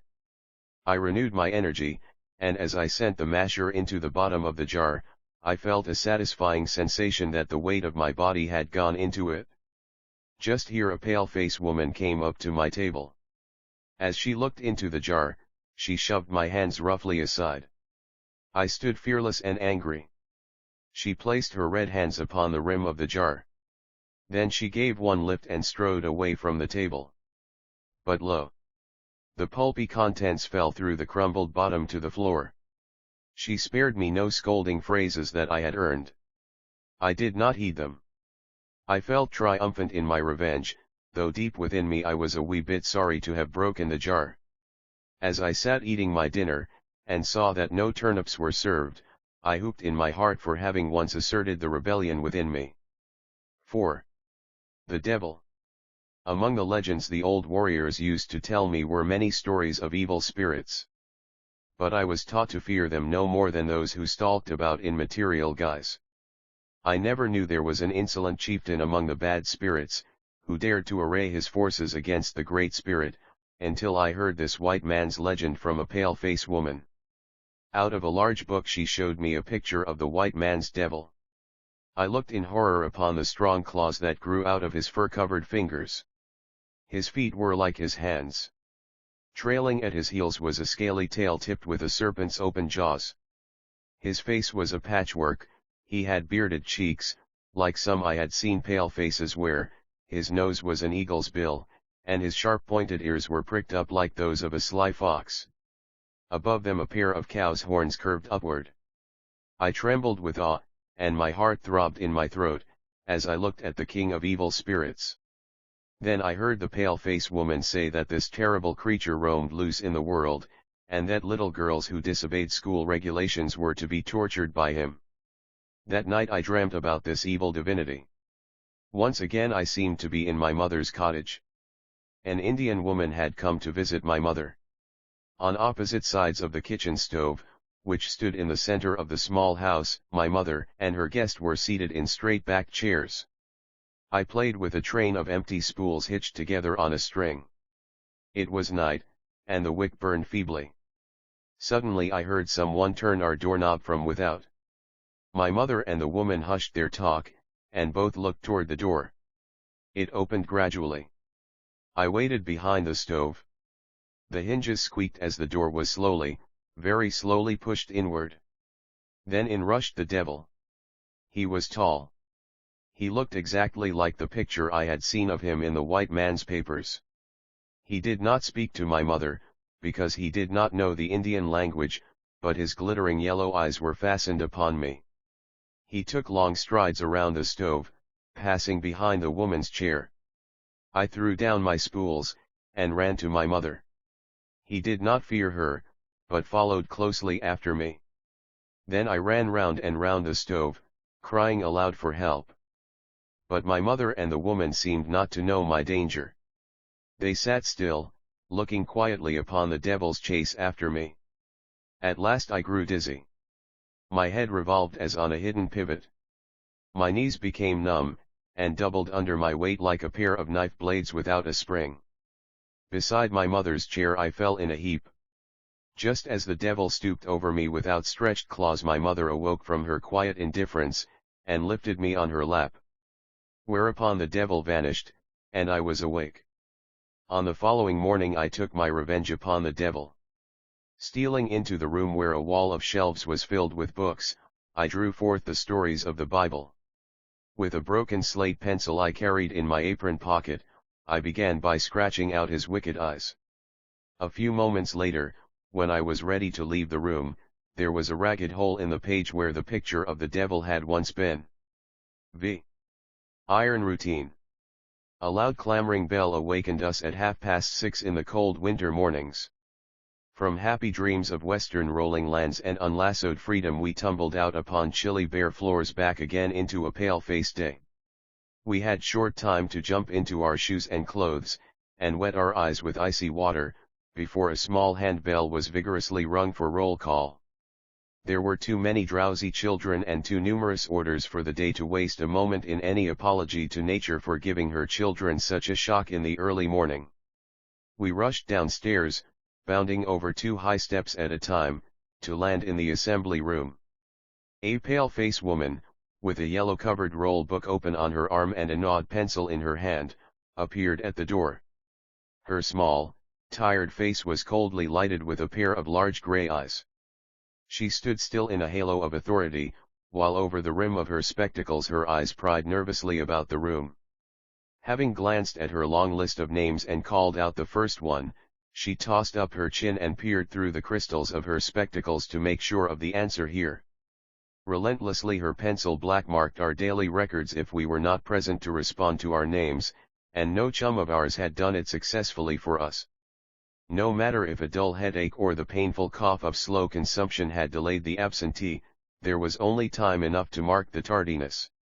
It was next to impossible to leave the iron routine after the civilizing machine had once begun its day's buzzing, and as it was inbred in me to suffer in silence rather than to appeal to the ears of one whose open eyes could not see my pain, I have many times trudged in the day's harness heavy-footed, like a dumb sick brute. Once I lost a dear classmate. I remember well how she used to mope along at my side, until one morning she could not raise her head from her pillow. At her deathbed I stood weeping, as the pale-faced woman sat near her moistening the dry lips. Among the folds of the bedclothes I saw the open pages of the white man's Bible. The dying Indian girl talked disconnectedly of Jesus the Christ and the pale face who was cooling her swollen hands and feet. I grew bitter, and censured the woman for cruel neglect of our physical ills. I despised the pencils that moved automatically, and the 1 teaspoon which dealt out, from a large bottle, healing to a row of variously ailing Indian children.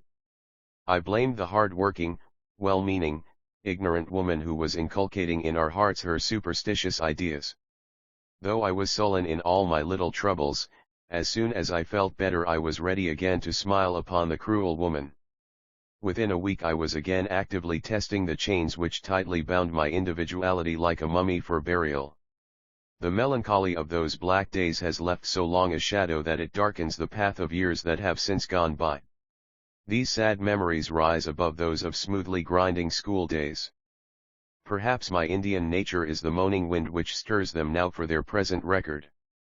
But, however tempestuous this is within me, it comes out as the low voice of a curiously colored seashell, which is only for those ears that are bent with compassion to hear it. 6. 4 Strange Summers. After my first 3 years of school, I roamed again in the western country through 4 strange summers. During this time I seemed to hang in the heart of chaos, beyond the touch or voice of human aid. My brother, being almost 10 years my senior, did not quite understand my feelings. My mother had never gone inside of a schoolhouse, and so she was not capable of comforting her daughter who could read and write. Even nature seemed to have no place for me.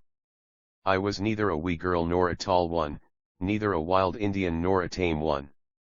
This deplorable situation was the effect of my brief course in the East, and the unsatisfactory teenth in a girl's years.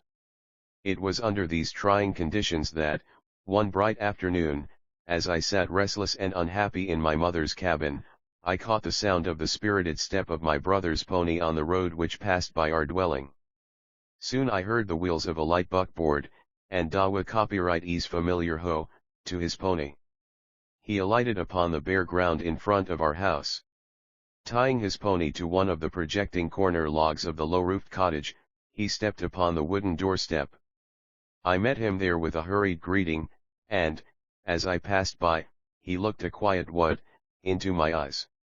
When he began talking with my mother, I slipped the rope from the pony's bridle. Seizing the reins and bracing my feet against the dashboard, I wheeled around in an instant. The pony was ever ready to try his speed. Looking backward, I saw Dawa Copyright waving his hand to me. I turned with the curve in the road and disappeared. I followed the winding road which crawled upward between the bases of little hillocks. Deep water-worn ditches ran parallel on either side. A strong wind blew against my cheeks and fluttered my sleeves. The pony reached the top of the highest hill, and began an even race on the level lands. There was nothing moving within that great circular horizon of the Dakota prairies save the tall grasses, over which the wind blew and rolled off in long, shadowy waves. Within this vast wigwam of blue and green the first rode reckless and insignificant. It satisfied my small consciousness to see the white foam fly from the pony's mouth. Suddenly, out of the earth a coyote came forth at a swinging trot that was taking the cunning thief toward the hills and the village beyond. Upon the moment's impulse, I gave him a long chase and a wholesome fright. As I turned away to go back to the village, the wolf sank down upon his haunches for rest, for it was a hot summer day, and as I drove slowly homeward, I saw his sharp nose still pointed at me, until I vanished below the margin of the hilltops. In a little while I came in sight of my mother's house. Dawa Copyright stood in the yard, laughing at an old warrior who was pointing his forefinger, and again waving his whole hand, toward the hills. With his blanket drawn over one shoulder, he talked and motioned excitedly. Dawa Copyright turned the old man by the shoulder and pointed me out to him. "Oh, Han." "Oh, yes," the warrior muttered, and went his way. He had climbed the top of his favorite barren hill to survey the surrounding prairies, when he spied my chase after the coyote. His keen eyes recognized the pony and driver. At once uneasy for my safety, he had come running to my mother's cabin to give her warning. I did not appreciate his kindly interest, for there was an unrest gnawing at my heart. As soon as he went away, I asked Dawa Copyright about something else. "No, my baby sister, I cannot take you with me to the party tonight," he replied. Though I was not far from 15, and I felt that before long I should enjoy all the privileges of my tall cousin, Dawa Copyright persisted in calling me his baby sister.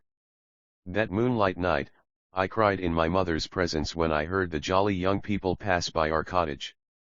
They were no more young braves in blankets and eagle plumes, nor Indian maids with prettily painted cheeks.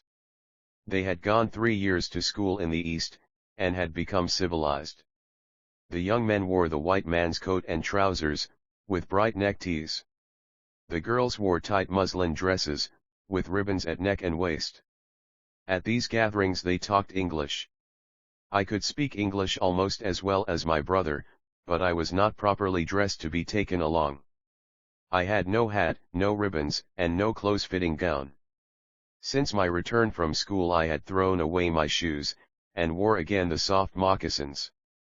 While Dawa copyright was busily preparing to go, I controlled my tears. But when I heard him bounding away on his pony, I buried my face in my arms and cried hot tears. My mother was troubled by my unhappiness.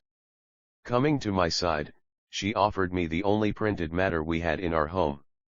It was an Indian Bible, given her some years ago by a missionary. She tried to console me. "Here, my child, are the white man's papers. Read a little from them," she said most piously. I took it from her hand, for her sake, but my enraged spirit felt more like burning the book, which afforded me no help, and was a perfect delusion to my mother. I did not read it, but laid it unopened on the floor, where I sat on my feet. The dim yellow light of the braided muslin burning in a small vessel of oil flickered and sizzled in the awful silent storm which followed my rejection of the Bible. Now my wrath against the fates consumed my tears before they reached my eyes. I sat stony, with a bowed head. My mother threw a shawl over her head and shoulders, and stepped out into the night.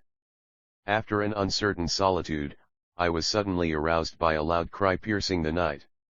It was my mother's voice wailing among the barren hills which held the bones of buried warriors. She called aloud for her brother Sa spirits to support her in her helpless misery. My fingers grew icy cold, as I realized that my unrestrained tears had betrayed my suffering to her, and she was grieving for me. Before she returned, though I knew she was on her way, for she had ceased her weeping, I extinguished the light, and leaned my head on the window sill.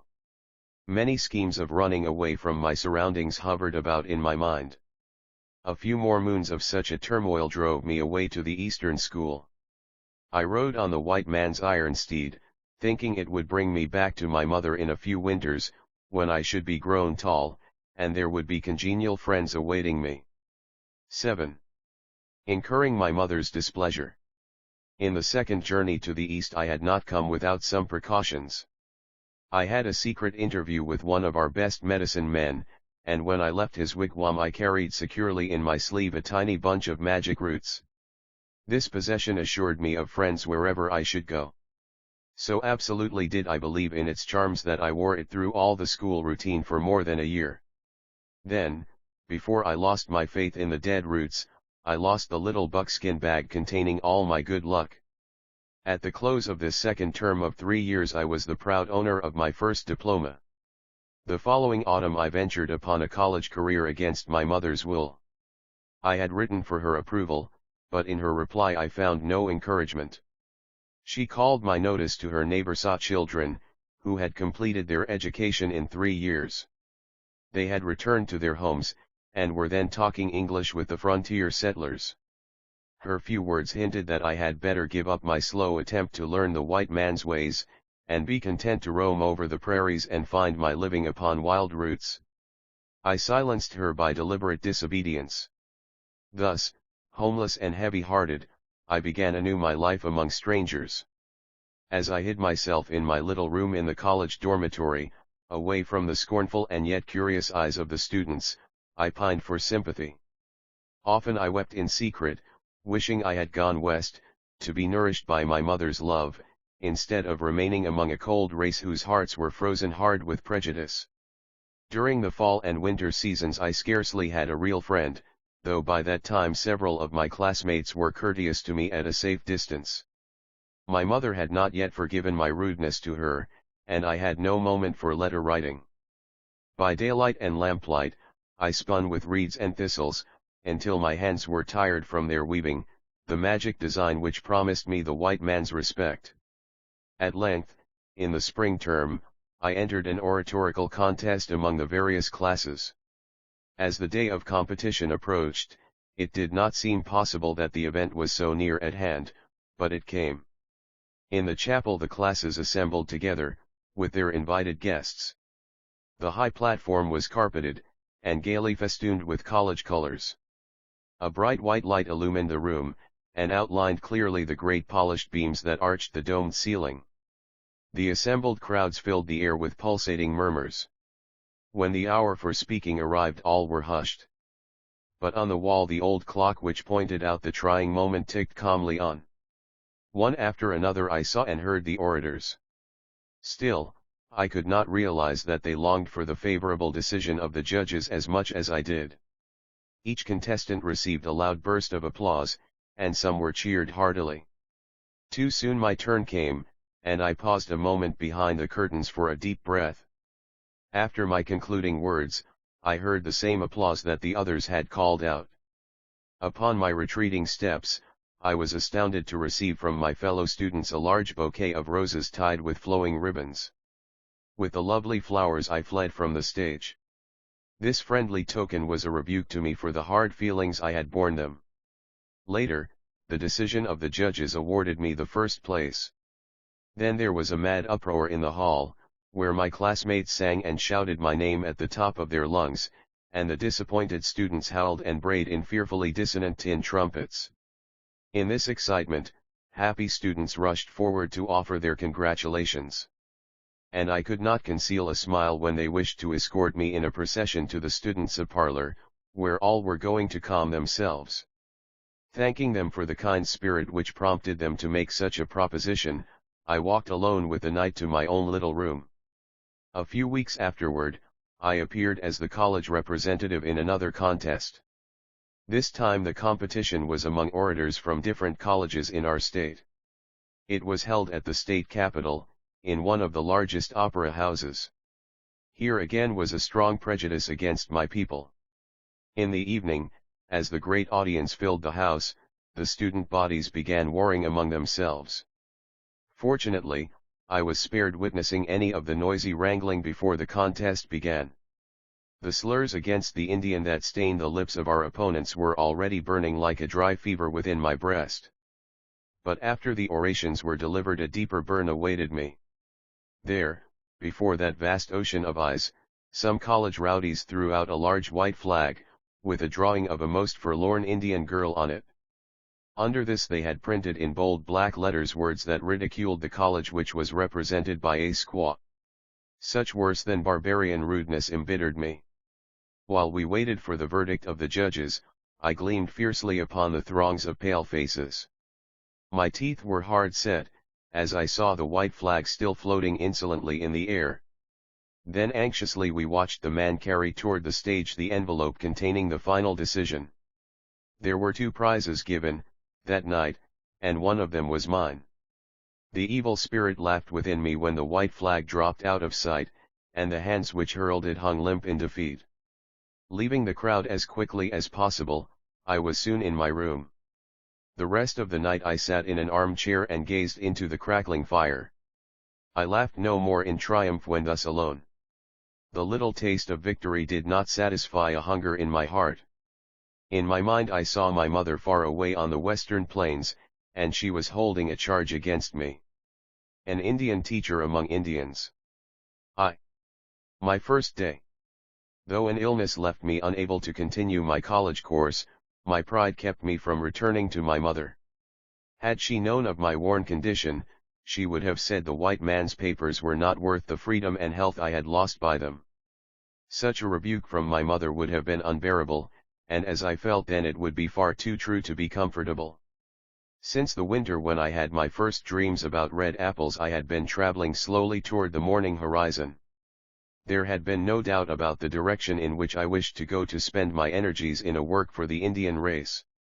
Thus I had written my mother briefly, saying my plan for the year was to teach in an Eastern Indian school. Sending this message to her in the west, I started at once eastward.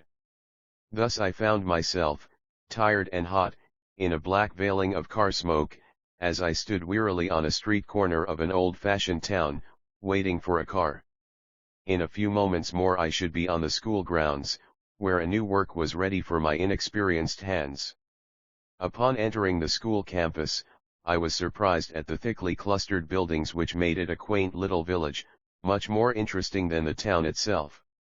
The large trees among the houses gave the place a cool, refreshing shade, and the grass a deeper green. Within this large court of grass and trees stood a low green pump. The queer box-like case had a revolving handle on its side, which clanked and creaked constantly. I made myself known, and was shown to my room, a small, carpeted room, with ghastly walls and ceiling.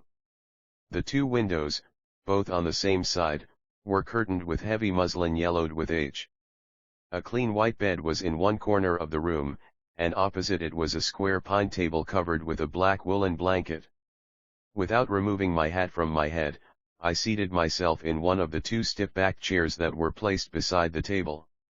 For several heart-throbs I sat still, looking from ceiling to floor, from wall to wall, trying hard to imagine years of contentment there.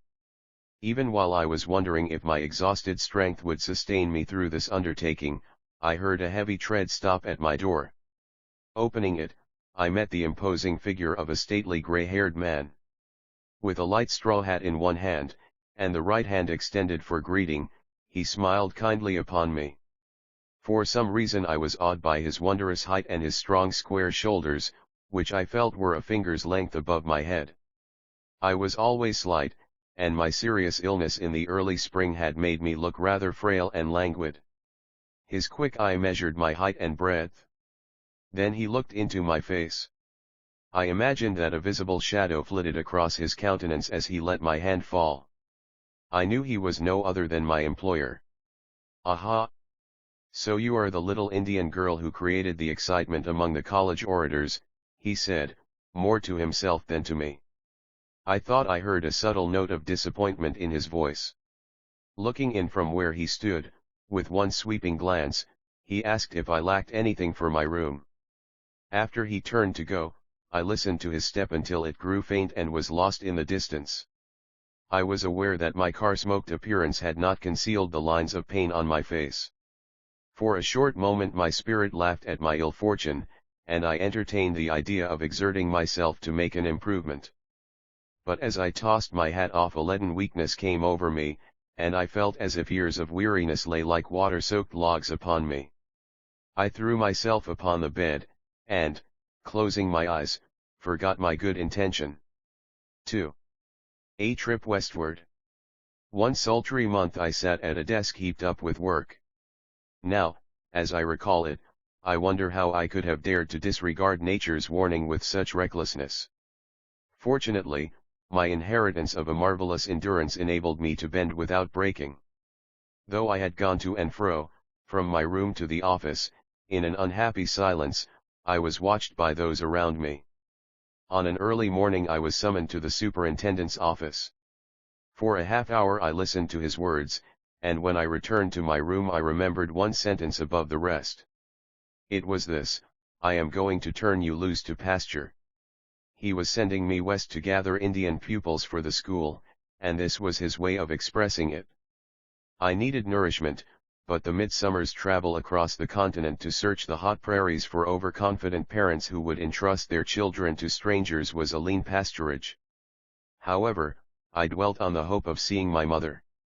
I tried to reason that a change was a rest. Within a couple of days I started toward my mother's home. The intense heat and the sticky car smoke that followed my homeward trail did not noticeably restore my vitality. Hour after hour I gazed upon the country which was receding rapidly from me. I noticed the gradual expansion of the horizon as we emerged out of the forests into the plains. The great high buildings, whose towers overlooked the dense woodlands, and whose gigantic clusters formed large cities, diminished, together with the groves, until only little log cabins lay snugly in the bosom of the vast prairie. The cloud shadows which drifted about on the waving yellow of long-dried grasses thrilled me like the meeting of old friends. At a small station, consisting of a single frame house with a rickety boardwalk around it, I alighted from the Iron Horse, just 30 miles from my mother and my brother Dawa copyright. A strong hot wind seemed determined to blow my hat off, and return me to olden days when I roamed bareheaded over the hills. After the puffing engine of my train was gone, I stood on the platform in deep solitude. In the distance I saw the gently rolling land leap up into bare hills. At their bases a broad grey road was winding itself round about them until it came by the station.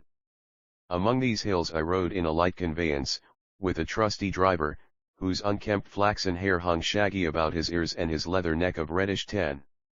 From accident or decay he had lost one of his long front teeth. Though I call him a pale face, his cheeks were of a brick red. His moist blue eyes, blurred and bloodshot, twitched involuntarily.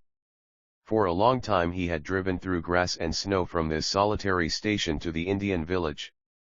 His weather-stained clothes fitted badly his warped shoulders. He was stooped, and his protruding chin, with its tuft of dry flax, nodded as monotonously as did the head of his faithful beast. All the morning I looked about me, recognizing old familiar skylines of rugged bluffs and round-topped hills. By the roadside I caught glimpses of various plants whose sweet roots were delicacies among my people. When I saw the first cone-shaped wigwam, I could not help uttering an exclamation which caused my driver a sudden jump out of his drowsy nodding.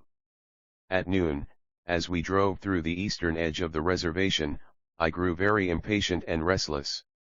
Constantly I wondered what my mother would say upon seeing her little daughter grown tall.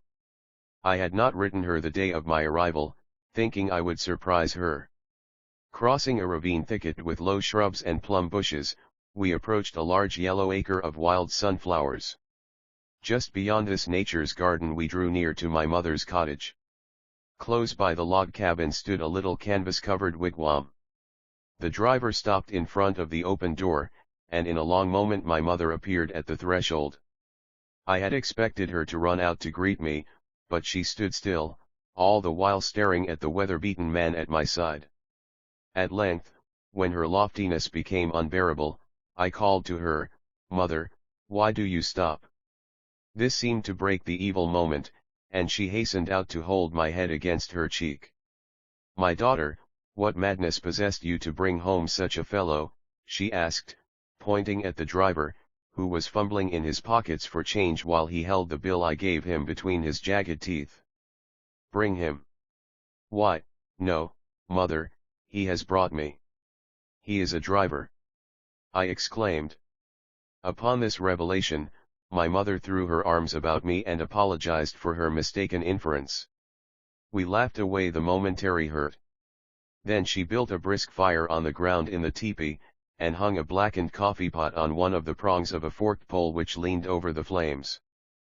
Placing a pan on a heap of red embers, she baked some unleavened bread. This light luncheon she brought into the cabin, and arranged on a table covered with a checkered oilcloth. My mother had never gone to school, and though she meant always to give up her own customs for such of the white man's ways as pleased her, she made only compromises. Her 2 windows, directly opposite each other, she curtained with a pink-flowered print. The naked logs were unstained, and rudely carved with the axe so as to fit into one another. The sod roof was trying to boast of tiny sunflowers, the seeds of which had probably been planted by the constant wind. As I leaned my head against the logs, I discovered the peculiar odor that I could not forget. The rains had soaked the earth and roof so that the smell of damp clay was but the natural breath of such a dwelling. "Mother, why is not your house cemented? Do you have no interest in a more comfortable shelter?" I asked, when the apparent inconveniences of her home seemed to suggest indifference on her part. "You forget, my child, that I am now old, and I do not work with beads any more. Your brother Dawa Copyright too, has lost his position, and we are left without means to buy even a morsel of food," she replied. Dawa Copyright was a government clerk in our reservation when I last heard from him. I was surprised upon hearing what my mother said concerning his lack of employment. Seeing the puzzled expression on my face, she continued, "Dawa Copyright. Oh, has he not told you that the Great Father at Washington sent a white son to take your brother's pen from him? Since then Dawa Copyright has not been able to make use of the education the Eastern School has given him." I found no words with which to answer satisfactorily. I found no reason with which to cool my inflamed feelings. Dawa Copyright was a whole day's journey off on the prairie, and my mother did not expect him until the next day. We were silent. When, at length, I raised my head to hear more clearly the moaning of the wind in the corner logs, I noticed the daylight streaming into the dingy room through several places where the logs fitted unevenly. Turning to my mother, I urged her to tell me more about Dawa Copyright's trouble, but she only said, Well, my daughter, this village has been these many winters a refuge for white robbers. The Indian cannot complain to the Great Father in Washington without suffering outrage for it here. Dawa copyright tried to secure justice for our tribe in a small matter, and today you see the folly of it. Again, though she stopped to hear what I might say, I was silent. My child, there is only one source of justice, and I have been praying steadfastly to the Great Spirit to avenge our wrongs, she said, seeing I did not move my lips. My shattered energy was unable to hold longer any faith, and I cried out desperately, Mother, don't pray again. The Great Spirit does not care if we live or die. Let us not look for good or justice, then we shall not be disappointed. Sh. My child, do not talk so madly.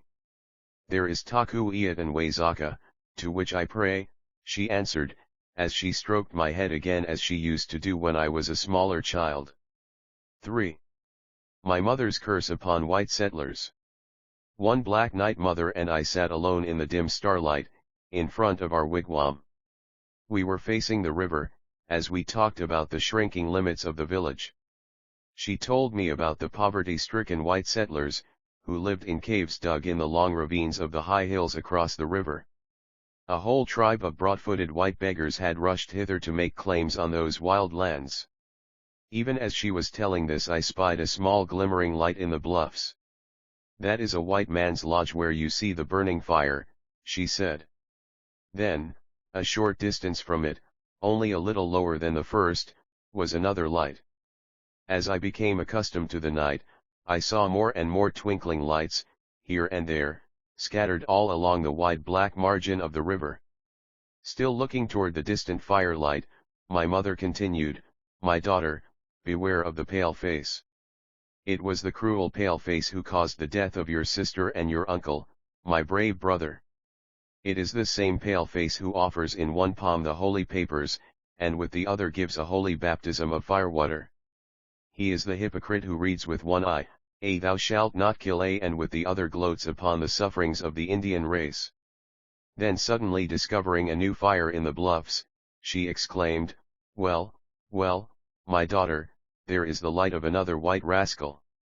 She sprang to her feet, and, standing firm beside her wigwam, she sent a curse upon those who sat around the hated white man's light.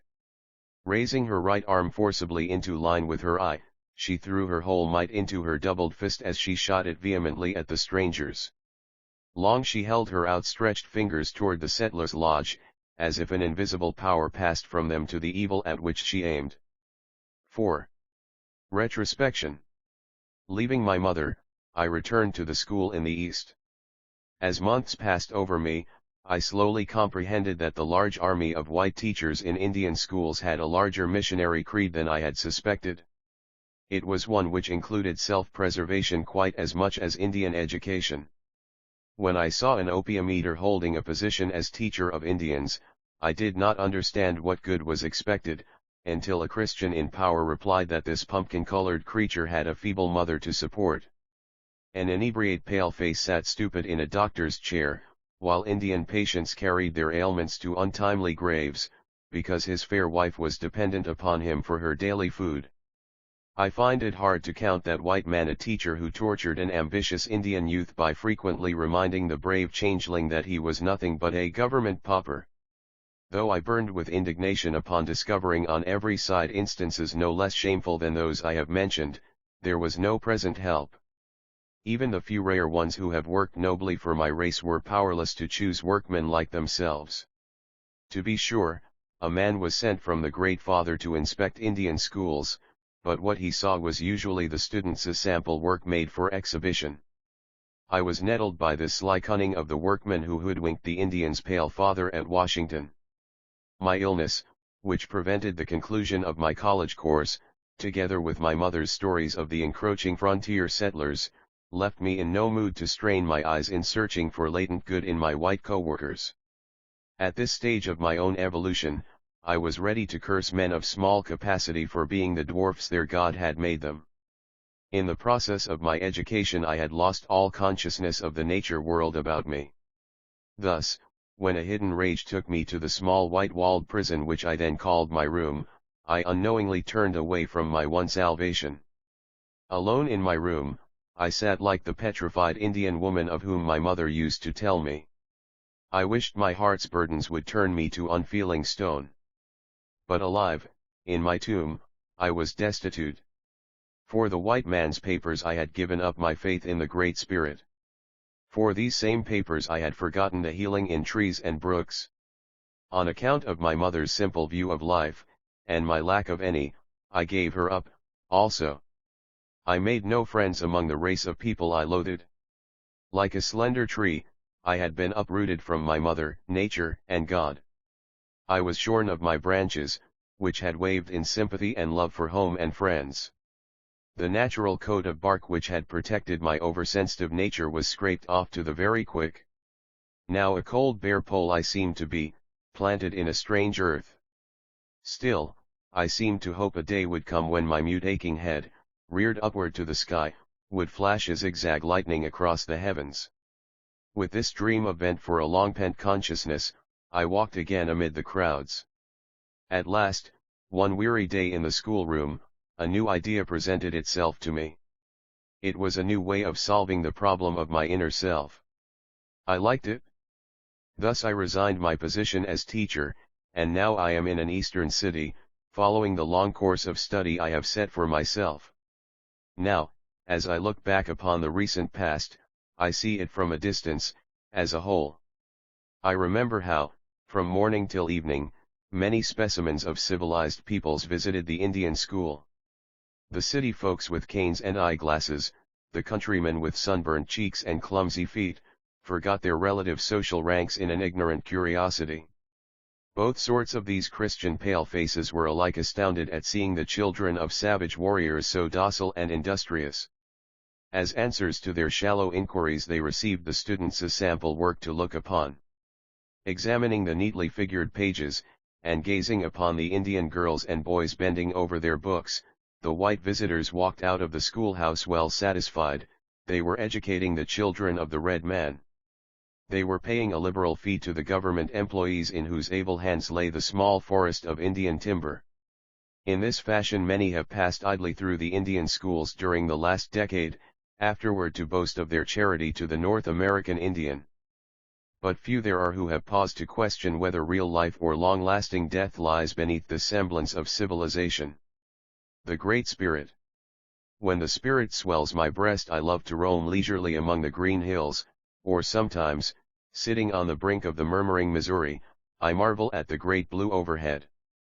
With half-closed eyes I watch the huge cloud shadows in their noiseless play upon the high bluffs opposite me, while into my ear ripple the sweet, soft cadences of the river's song.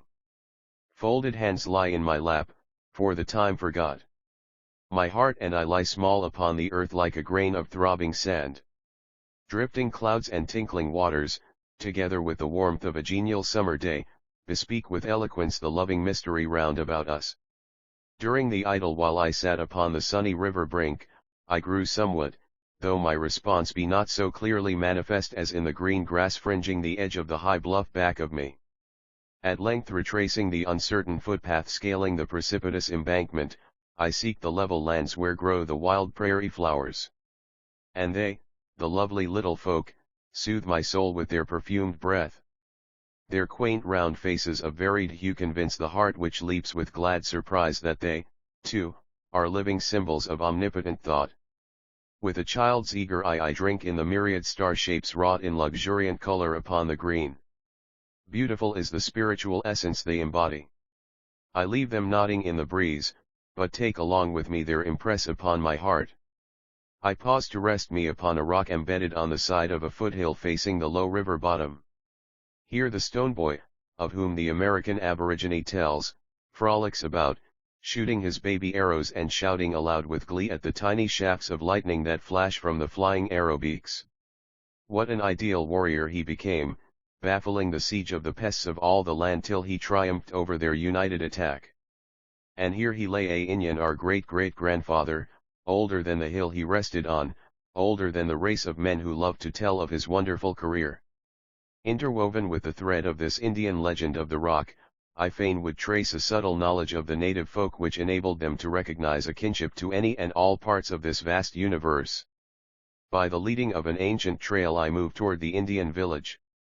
With a strong, happy sense that both great and small are so surely enfolded in his magnitude that, without a miss, each has his allotted individual ground of opportunities, I am buoyant with good nature.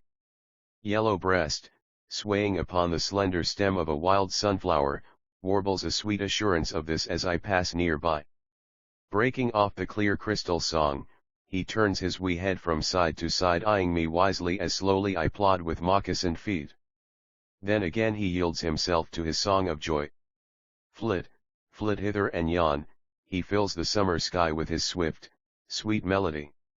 And truly does it seem his vigorous freedom lies more in his little spirit than in his wing. With these thoughts I reach the log cabin, whither I am strongly drawn by the tie of a child to an aged mother. Out bounds my four-footed friend to meet me, frisking about my path with unmistakable delight. Cha-en is a black shaggy dog, a thoroughbred little mongrel of whom I am very fond.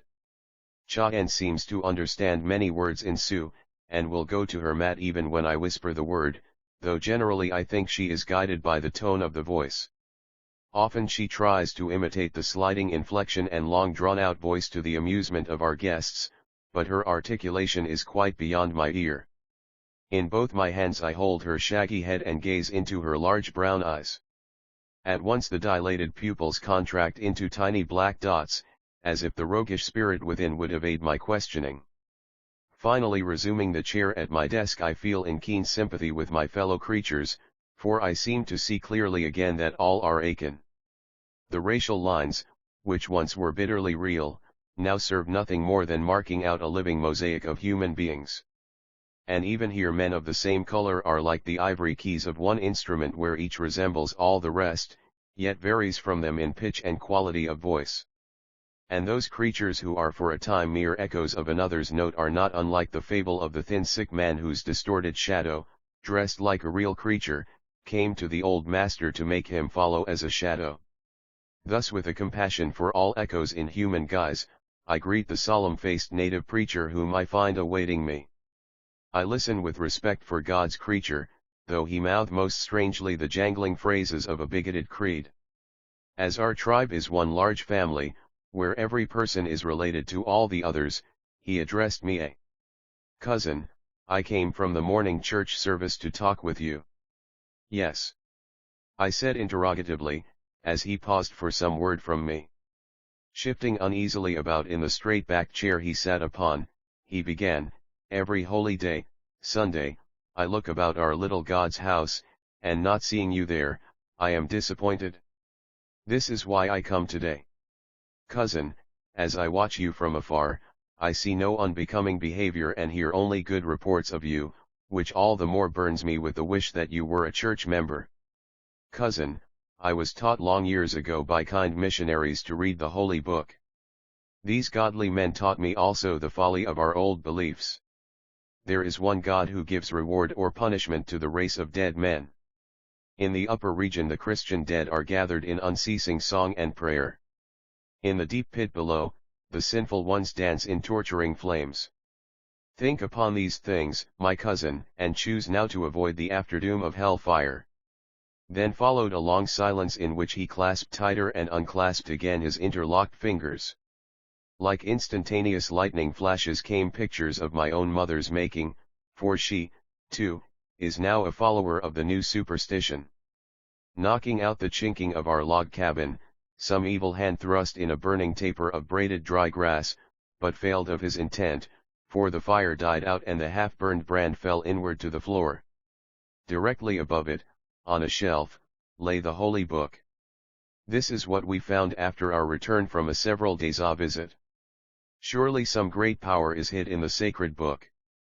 Brushing away from my eyes many like pictures, I offered midday meal to the converted Indian sitting wordless and with downcast face. No sooner had he risen from the table with cousin, I have relished it, than the church bell rang. Thither he hurried forth with his afternoon sermon. I watched him as he hastened along, his eyes bent fast upon the dusty road till he disappeared at the end of a quarter of a mile. The little incident recalled to mind the copy of a missionary paper brought to my notice a few days ago, in which a Christian pugilist commented upon a recent article of mine, grossly perverting the spirit of my pen.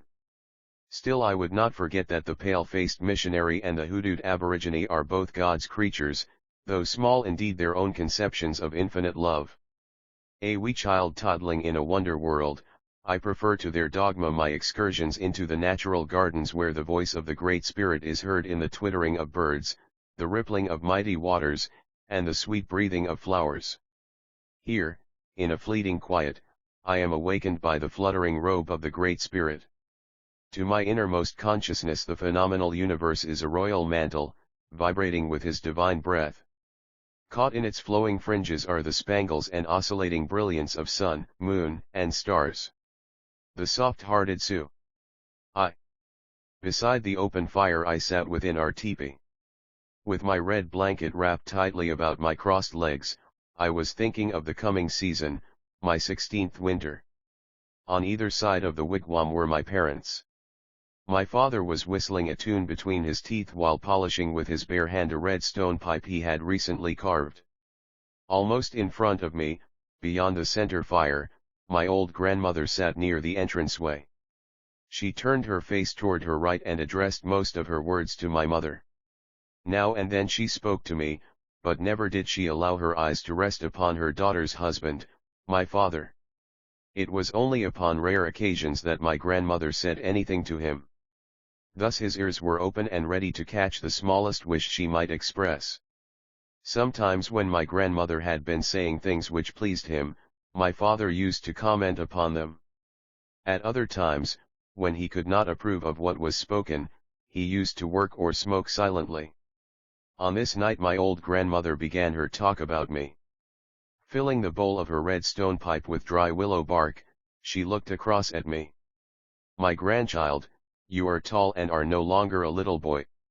Narrowing her old eyes, she asked, "My grandchild, when are you going to bring here a handsome young woman?" I stared into the fire rather than meet her gaze. Waiting for my answer, she stooped forward and through the long stem drew a flame into the red stone pipe. I smiled while my eyes were still fixed upon the bright fire, but I said nothing in reply. Turning to my mother, she offered her the pipe. I glanced at my grandmother. The loose buckskin sleeve fell off at her elbow and showed a wrist covered with silver bracelets. Holding up the fingers of her left hand, she named off the desirable young women of our village. "Which one, my grandchild, which one?" she questioned. "Hoh," I said, pulling at my blanket in confusion. "Not yet." Here my mother passed the pipe over the fire to my father. Then she, too, began speaking of what I should do. "My son, be always active. Do not dislike a long hunt. Learn to provide much buffalo meat and many buckskins before you bring home a wife." Presently my father gave the pipe to my grandmother, and he took his turn in the exhortations. "Ho, my son, I have been counting in my heart the bravest warriors of our people. There is not one of them who won his title in his 16th winter. My son, it is a great thing for some brave of 16 winters to do." Not a word had I to give in answer. I knew well the fame of my warrior father. He had earned the right of speaking such words, though even he himself was a brave only at my age.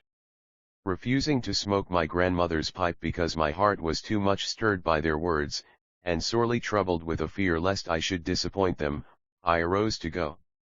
Drawing my blanket over my shoulders, I said, as I stepped toward the entranceway, "I go to hobble my pony. It is now late in the night." 2.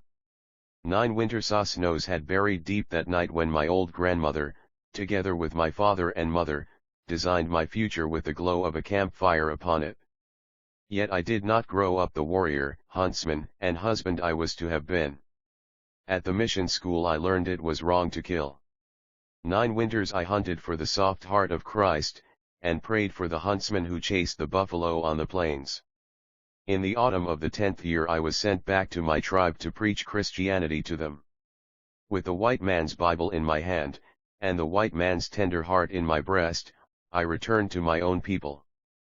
Wearing a foreigner's dress, I walked, a stranger, into my father's village. Asking my way, for I had not forgotten my native tongue, an old man led me toward the teepee where my father lay. From my old companion I learned that my father had been sick many moons. As we drew near the teepee, I heard the chanting of a medicine man within it. At once I wished to enter in and drive from my home the sorcerer of the plains, but the old warrior checked me. "Ho, wait outside until the medicine man leaves your father," he said. While talking he scanned me from head to feet. Then he retraced his steps toward the heart of the camping ground. My father's dwelling was on the outer limits of the round-faced village. With every heart-throb I grew more impatient to enter the wigwam. While I turned the leaves of my Bible with nervous fingers, the medicine man came forth from the dwelling and walked hurriedly away. His head and face were closely covered with the loose robe which draped his entire figure. He was tall and large. His long strides I have never forgot. They seemed to me then the uncanny gait of eternal death. Quickly pocketing my Bible, I went into the teepee. Upon a mat lay my father, with furrowed face and gray hair. His eyes and cheeks were sunken far into his head. His sallow skin lay thin upon his pinched nose and high cheekbones. Stooping over him, I took his fevered hand. "How, Abe?" I greeted him. A light flashed from his listless eyes and his dried lips parted. "My son," he murmured, in a feeble voice. Then again the wave of joy and recognition receded. He closed his eyes, and his hand dropped from my open palm to the ground. Looking about, I saw an old woman sitting with bowed head. Shaking hands with her, I recognized my mother. I sat down between my father and mother as I used to do, but I did not feel at home. The place where my old grandmother used to sit was now unoccupied. With my mother I bowed my head. Alike our throats were choked and tears were streaming from our eyes, but far apart in spirit our ideas and faith separated us. My grief was for the soul unsaved, and I thought my mother wept to see a brave man's body broken by sickness. Useless was my attempt to change the faith in the medicine man to that abstract power named God. Then one day I became righteously mad with anger that the medicine man should thus ensnare my father's soul. And when he came to chant his sacred songs I pointed toward the door and bade him go. The man's eyes glared upon me for an instant. Slowly gathering his robe about him, he turned his back upon the sick man and stepped out of our wigwam. "Ha, ha, ha. My son, I cannot live without the medicine man," I heard my father cry when the sacred man was gone. 3. On a bright day, when the winged seeds of the prairie grass were flying hither and thither, I walked solemnly toward the center of the camping ground. My heart beat hard and irregularly at my side. Tighter I grasped the sacred book I carried under my arm. Now was the beginning of life's work. Though I knew it would be hard, I did not once feel that failure was to be my reward. As I stepped unevenly on the rolling ground, I thought of the warriors soon to wash off their war paints and follow me. At length I reached the place where the people had assembled to hear me preach. In a large circle men and women sat upon the dry red grass. Within the ring I stood, with the white man's Bible in my hand. I tried to tell them of the soft heart of Christ. In silence the vast circle of bareheaded warriors sat under an afternoon sun. At last, wiping the wet from my brow, I took my place in the ring. The hush of the assembly filled me with great hope. I was turning my thoughts upward to the sky in gratitude, when a stir called me to earth again. A tall, strong man arose. His loose robe hung in folds over his right shoulder. A pair of snapping black eyes fastened themselves like the poisonous fangs of a serpent upon me. He was the medicine man. A tremor played about my heart and a chill cooled the fire in my veins. Scornfully he pointed a long forefinger in my direction and asked, "What loyal son is he who, returning to his father's people, wears a foreigner's dress?" He paused a moment, and then continued, "The dress of that foreigner of whom a story says he bound a native of our land, and heaping dry sticks around him, kindled a fire at his feet." Waving his hand toward me, he exclaimed, here is the traitor to his people. I was helpless. Before the eyes of the crowd the cunning magician turned my honest heart into a vile nest of treachery. Alas! The people frowned as they looked upon me. Listen, he went on. Which one of you who have eyed the young man can see through his bosom and warn the people of the nest of young snakes hatching there? Whose ear was so acute that he caught the hissing of snakes whenever the young man opened his mouth? This one has not only proven false to you, but even to the Great Spirit who made him. He is a fool. Why do you sit here giving ear to a foolish man who could not defend his people because he fears to kill, who could not bring venison to renew the life of his sick father? With his prayers, let him drive away the enemy. With his soft heart, let him keep off starvation. We shall go elsewhere to dwell upon an untainted ground. With this he disbanded the people. When the sun lowered in the west and the winds were quiet, the village of cone-shaped teepees was gone.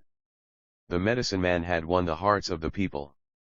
Only my father's dwelling was left to mark the fighting ground. 4. From a long night at my father's bedside I came out to look upon the morning. The yellow sun hung equally between the snow-covered land and the cloudless blue sky. The light of the new day was cold. The strong breath of winter crusted the snow and fitted crystal shells over the rivers and lakes. As I stood in front of the teepee, thinking of the vast prairies which separated us from our tribe, and wondering if the high sky likewise separated the soft-hearted Son of God from us, the icy blast from the north blew through my hair and skull. My neglected hair had grown long and fell upon my neck. My father had not risen from his bed since the day the medicine man led the people away. Though I read from the Bible and prayed beside him upon my knees, my father would not listen. Yet I believed my prayers were not unheeded in heaven. Ha, ha, ha. My son, my father groaned upon the first snowfall. My son, our food is gone. There is no one to bring me meat. My son, your soft heart has unfitted you for everything. Then covering his face with the buffalo robe, he said no more. Now while I stood out in that cold winter morning, I was starving. For 2 days I had not seen any food.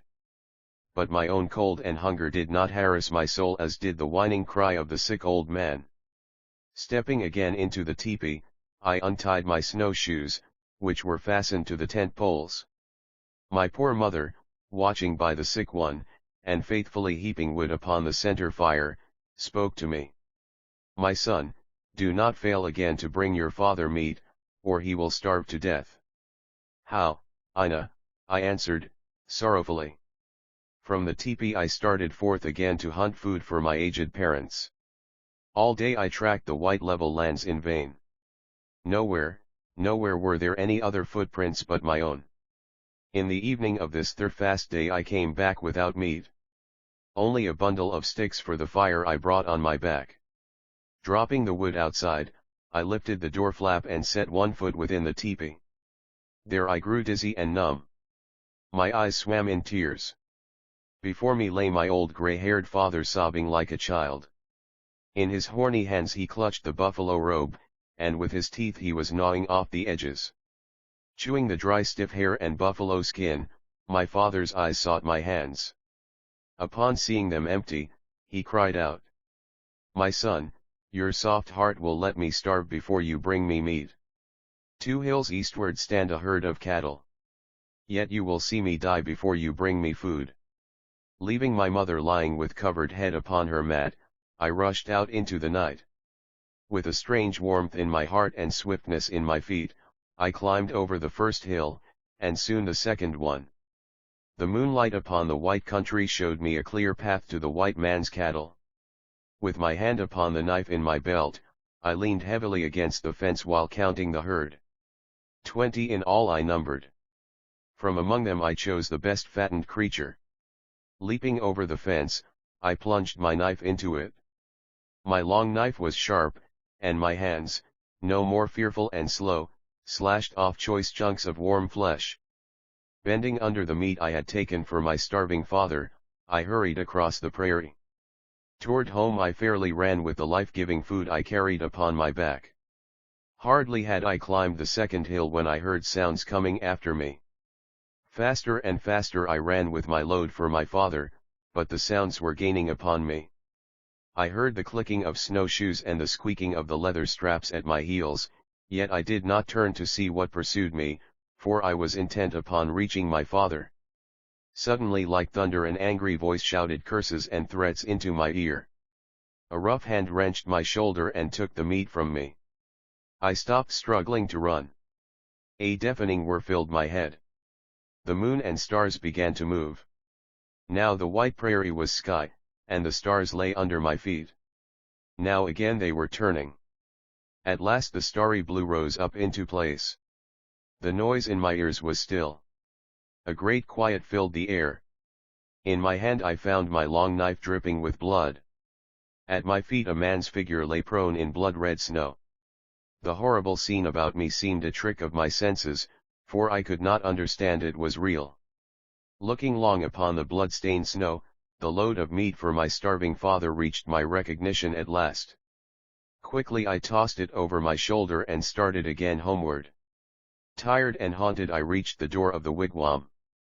Carrying the food before me, I entered with it into the teepee. "Father, here is food," I cried, as I dropped the meat near my mother.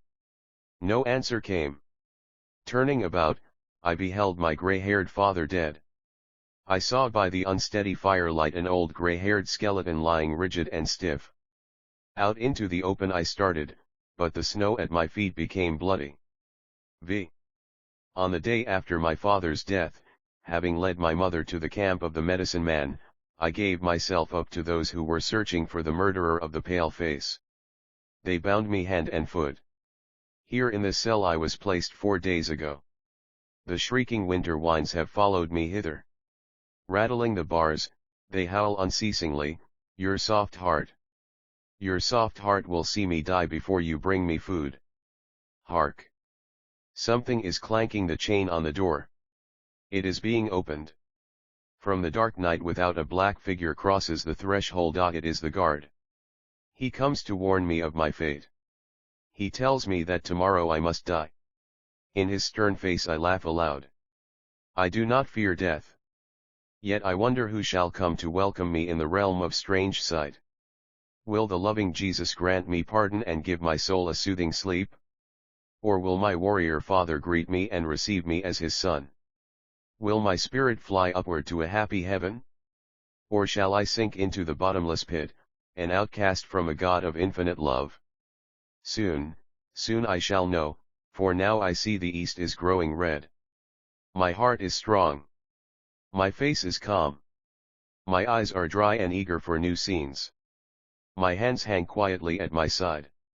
Serene and brave, my soul awaits the men to perch me on the gallows for another flight. I go. The trial path. It was an autumn night on the plain.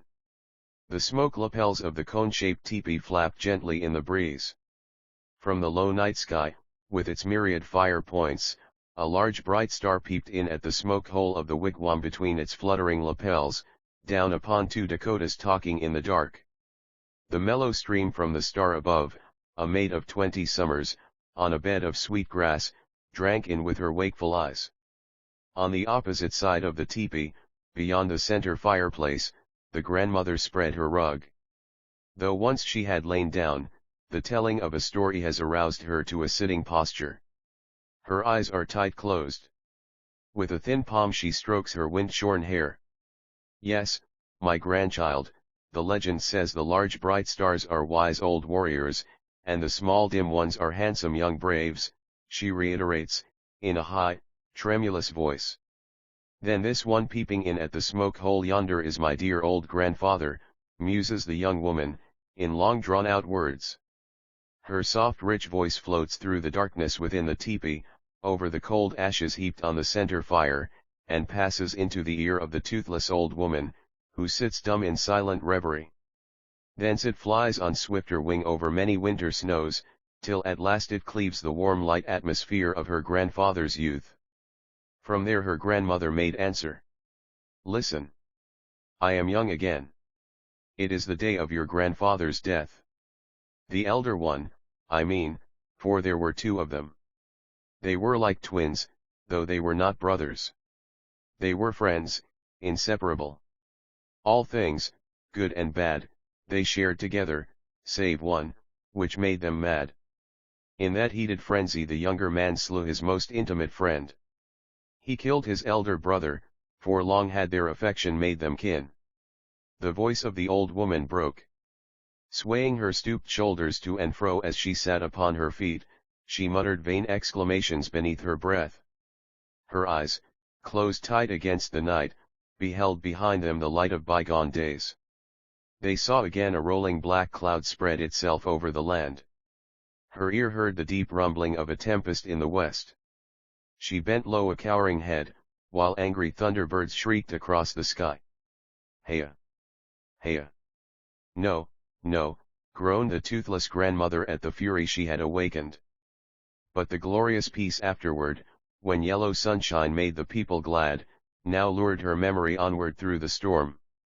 How fast, how loud my heart beats as I listen to the messenger's horrible tale, she ejaculates. From the fresh grave of the murdered man he hurried to our wigwam. Deliberately crossing his bare shins, he sat down unbidden beside my father, smoking a long-stemmed pipe. He had scarce caught his breath when, panting, he began. He was an only son, and a much adored brother. With wild, suspecting eyes he glanced at me as if I were in league with the man-killer, my lover.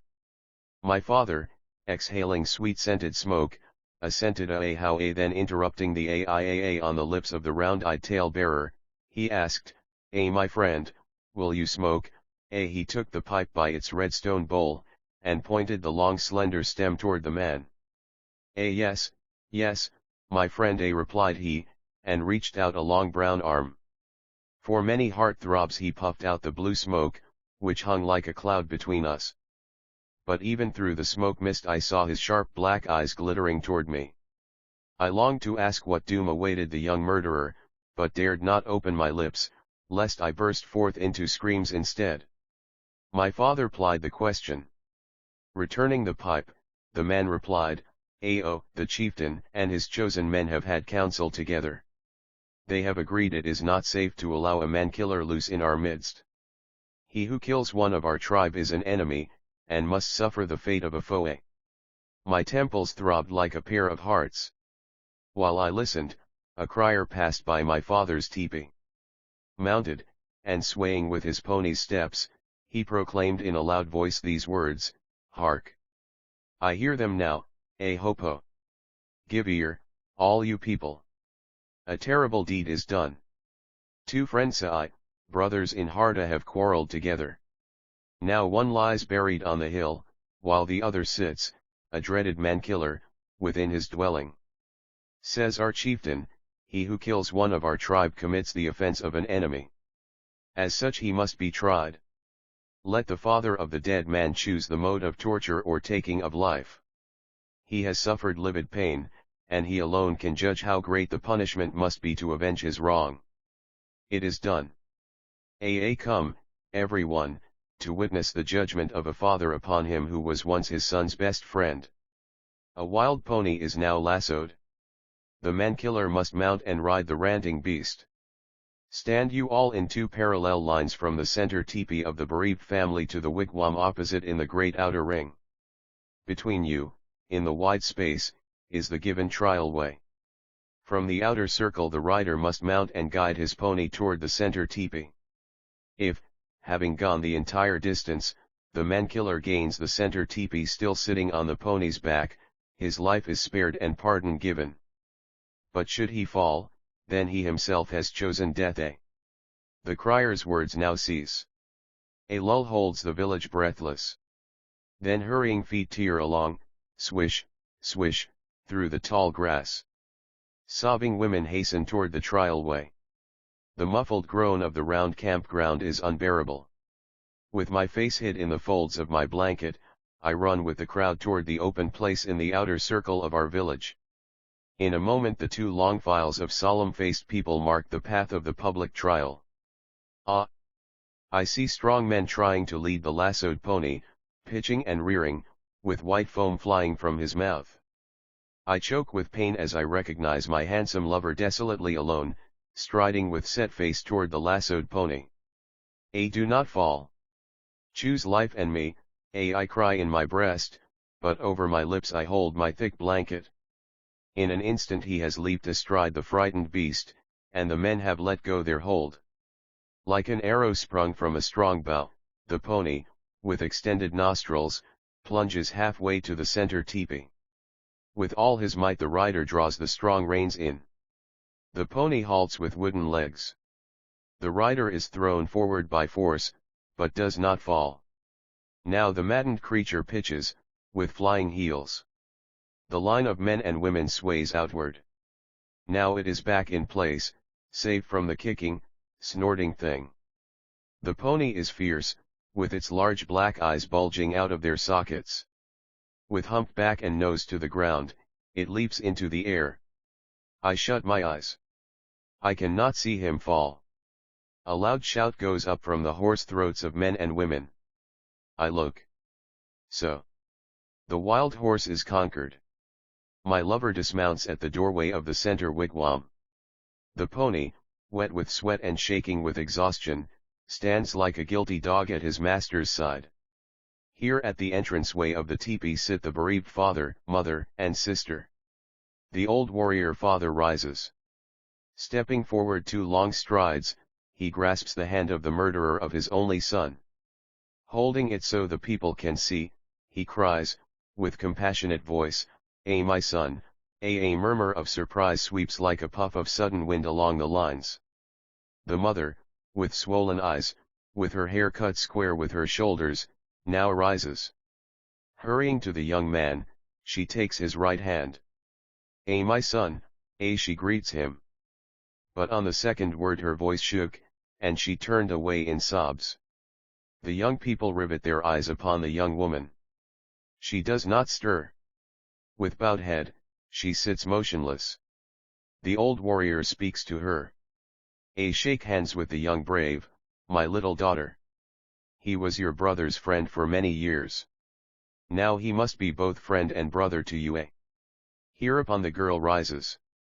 Slowly reaching out her slender hand, she cries, with twitching lips, my brother, the trial ends. Grandmother, exploded the girl on the bed of sweet grass. Is this true? Tosh, answered the grandmother, with a warmth in her voice. It is all true. During the 15 winters of our wedded life many ponies passed from our hands, but this little winner, Ohiyesa, was a constant member of our family. At length, on that sad day your grandfather died, Ohiyesa was killed at the grave. Though the various groups of stars which move across the sky, marking the passing of time, told how the night was in its zenith, the old Dakota woman ventured an explanation of the burial ceremony. My grandchild, I have scarce ever breathed the sacred knowledge in my heart.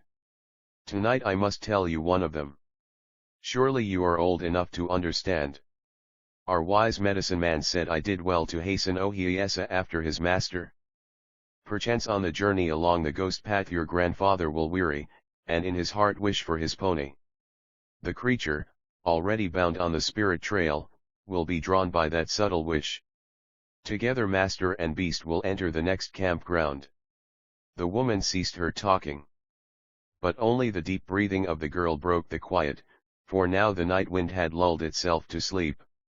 Hinyu. Hinyu. Asleep. I have been talking in the dark, unheard. I did wish the girl would plant in her heart this sacred tale, muttered she, in a querulous voice. Nestling into her bed of sweet-scented grass, she dozed away into another dream. Still the guardian star in the night sky beamed compassionately down upon the little teepee on the plain. A warrior's daughter. In the afternoon shadow of a large teepee, with red-painted smoke lapels, sat a warrior father with crossed shins. His head was so poised that his eye swept easily the vast level land to the eastern horizon line. He was the chieftain's bravest warrior. He had won by heroic deeds the privilege of staking his wigwam within the great circle of teepees. He was also one of the most generous gift givers to the toothless old people. For this he was entitled to the red-painted smoke lapels on his cone-shaped dwelling. He was proud of his honors. He never wearied of rehearsing nightly his own brave deeds. Though by wigwam fires he prated much of his high rank and widespread fame, his great joy was a wee black-eyed daughter of 8 sturdy winters. Thus as he sat upon the soft grass, with his wife at his side, bent over her beadwork, he was singing a dance song, and beat lightly the rhythm with his slender hands. His shrewd eyes softened with pleasure as he watched the easy movements of the small body dancing on the green before him. Tassie is taking her first dancing lesson. Her tightly braided hair curves over both brown ears like a pair of crooked little horns which glisten in the summer sun. With her snugly moccasined feet close together, and a wee hand at her belt to stay the long string of beads which hang from her bare neck, she bends her knees gently to the rhythm of her father's voice. Now she ventures upon the earnest movement, slightly upward and sidewise, in a circle. At length the song drops into a closing cadence, and the little woman, clad in beaded deerskin, sits down beside the elder one. Like her mother, she sits upon her feet. In a brief moment the warrior repeats the last refrain. Again Tassie springs to her feet and dances to the swing of the few final measures. Just as the dance was finished, an elderly man, with short, thick hair loose about his square shoulders, rode into their presence from the rear, and leaped lightly from his pony's back. Dropping the rawhide rein to the ground, he tossed himself lazily on the grass. "Hanye, you have returned soon," said the warrior, while extending a hand to his little daughter. Quickly the child ran to her father's side and cuddled close to him, while he tenderly placed a strong arm about her. Both father and child, eyeing the figure on the grass, waited to hear the man's report. "It is true," began the man, with a stranger's accent. "This is the night of the dance." "Hanya," muttered the warrior with some surprise. Propping himself upon his elbows, the man raised his face. His features were of the southern type. From an enemy's camp he was taken captive long years ago by Tassie's father. But the unusual qualities of the slave had won the Sioux warrior's heart, and for the last 3 winters the man had had his freedom. He was made real man again. His hair was allowed to grow. However, he himself had chosen to stay in the warrior's family. "Hanya," again ejaculated the warrior father. Then turning to his little daughter, he asked, "Tassie, do you hear that?" "Yes, father, and I am going to dance tonight." With these words she bounded out of his arm and frolicked about in glee. Hereupon the proud mother's voice rang out in a chiding laugh. "My child, in honor of your first dance your father must give a generous gift. His ponies are wild, and roam beyond the great hill. Pray, what has he fit to offer?" she questioned, the pair of puzzled eyes fixed upon her. "A pony from the herd, mother, a fleet-footed pony from the herd." Tassie shouted with sudden inspiration. Pointing a small forefinger toward the man lying on the grass, she cried, "Uncle, you will go after the pony tomorrow." And pleased with her solution of the problem, she skipped wildly about. Her childish faith in her elders was not conditioned by a knowledge of human limitations, but thought all things possible to grown ups. "Ha ha!" exclaimed the mother, with a rising inflection, implying by the expletive that her child's buoyant spirit be not weighted with a denial. Quickly to the hard request the man replied, "How? I go if Tassie tells me so." This delighted the little one, whose black eyes brimmed over with light. Standing in front of the strong man, she clapped her small, brown hands with joy. "That makes me glad. My heart is good. Go, uncle, and bring a handsome pony," she cried. In an instant she would have frisked away, but an impulse held her tilting where she stood. In the man's own tongue, for he had taught her many words and phrases, she exploded, "Thank you, good uncle, thank you," then tore away from sheer excess of glee. The proud warrior father, smiling and narrowing his eyes, muttered approval, "How has she too?"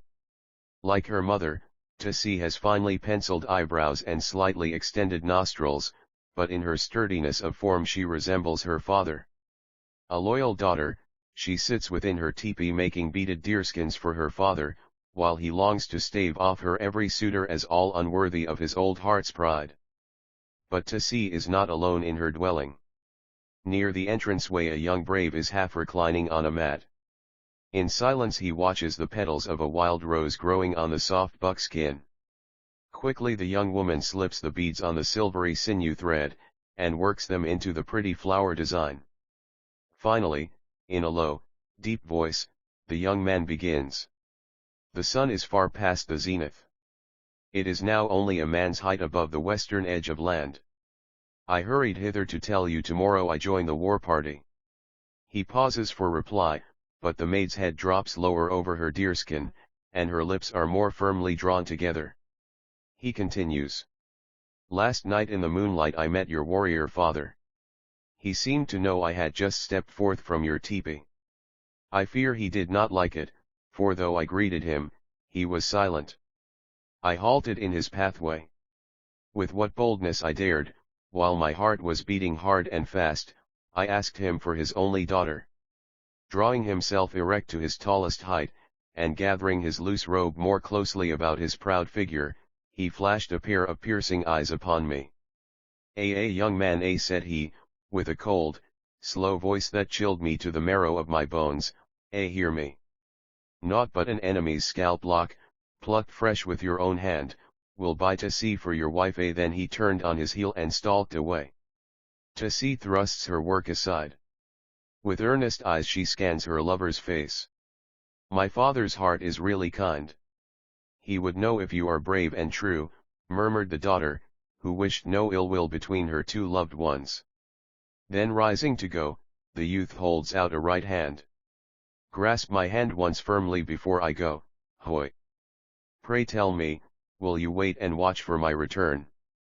Tasi only nods assent, for mere words are vain. At early dawn the round campground awakes into song. Men and women sing of bravery and of triumph. They inspire the swelling breasts of the painted warriors mounted on prancing ponies bedecked with the green branches of trees. Riding slowly around the great ring of cone-shaped teepees, here and there, a loud singing warrior swears to avenge a former wrong, and thrusts a bare brown arm against the purple east, calling the Great Spirit to hear his vow. All having made the circuit, the singing war party gallops away southward. Astride their ponies laden with food and deerskins, brave elderly women follow after their warriors. Among the foremost rides a young woman in elaborately beaded buckskin dress. Proudly mounted, she curbs with a single rawhide loop a wild-eyed pony. It is Tasi on her father's warhorse.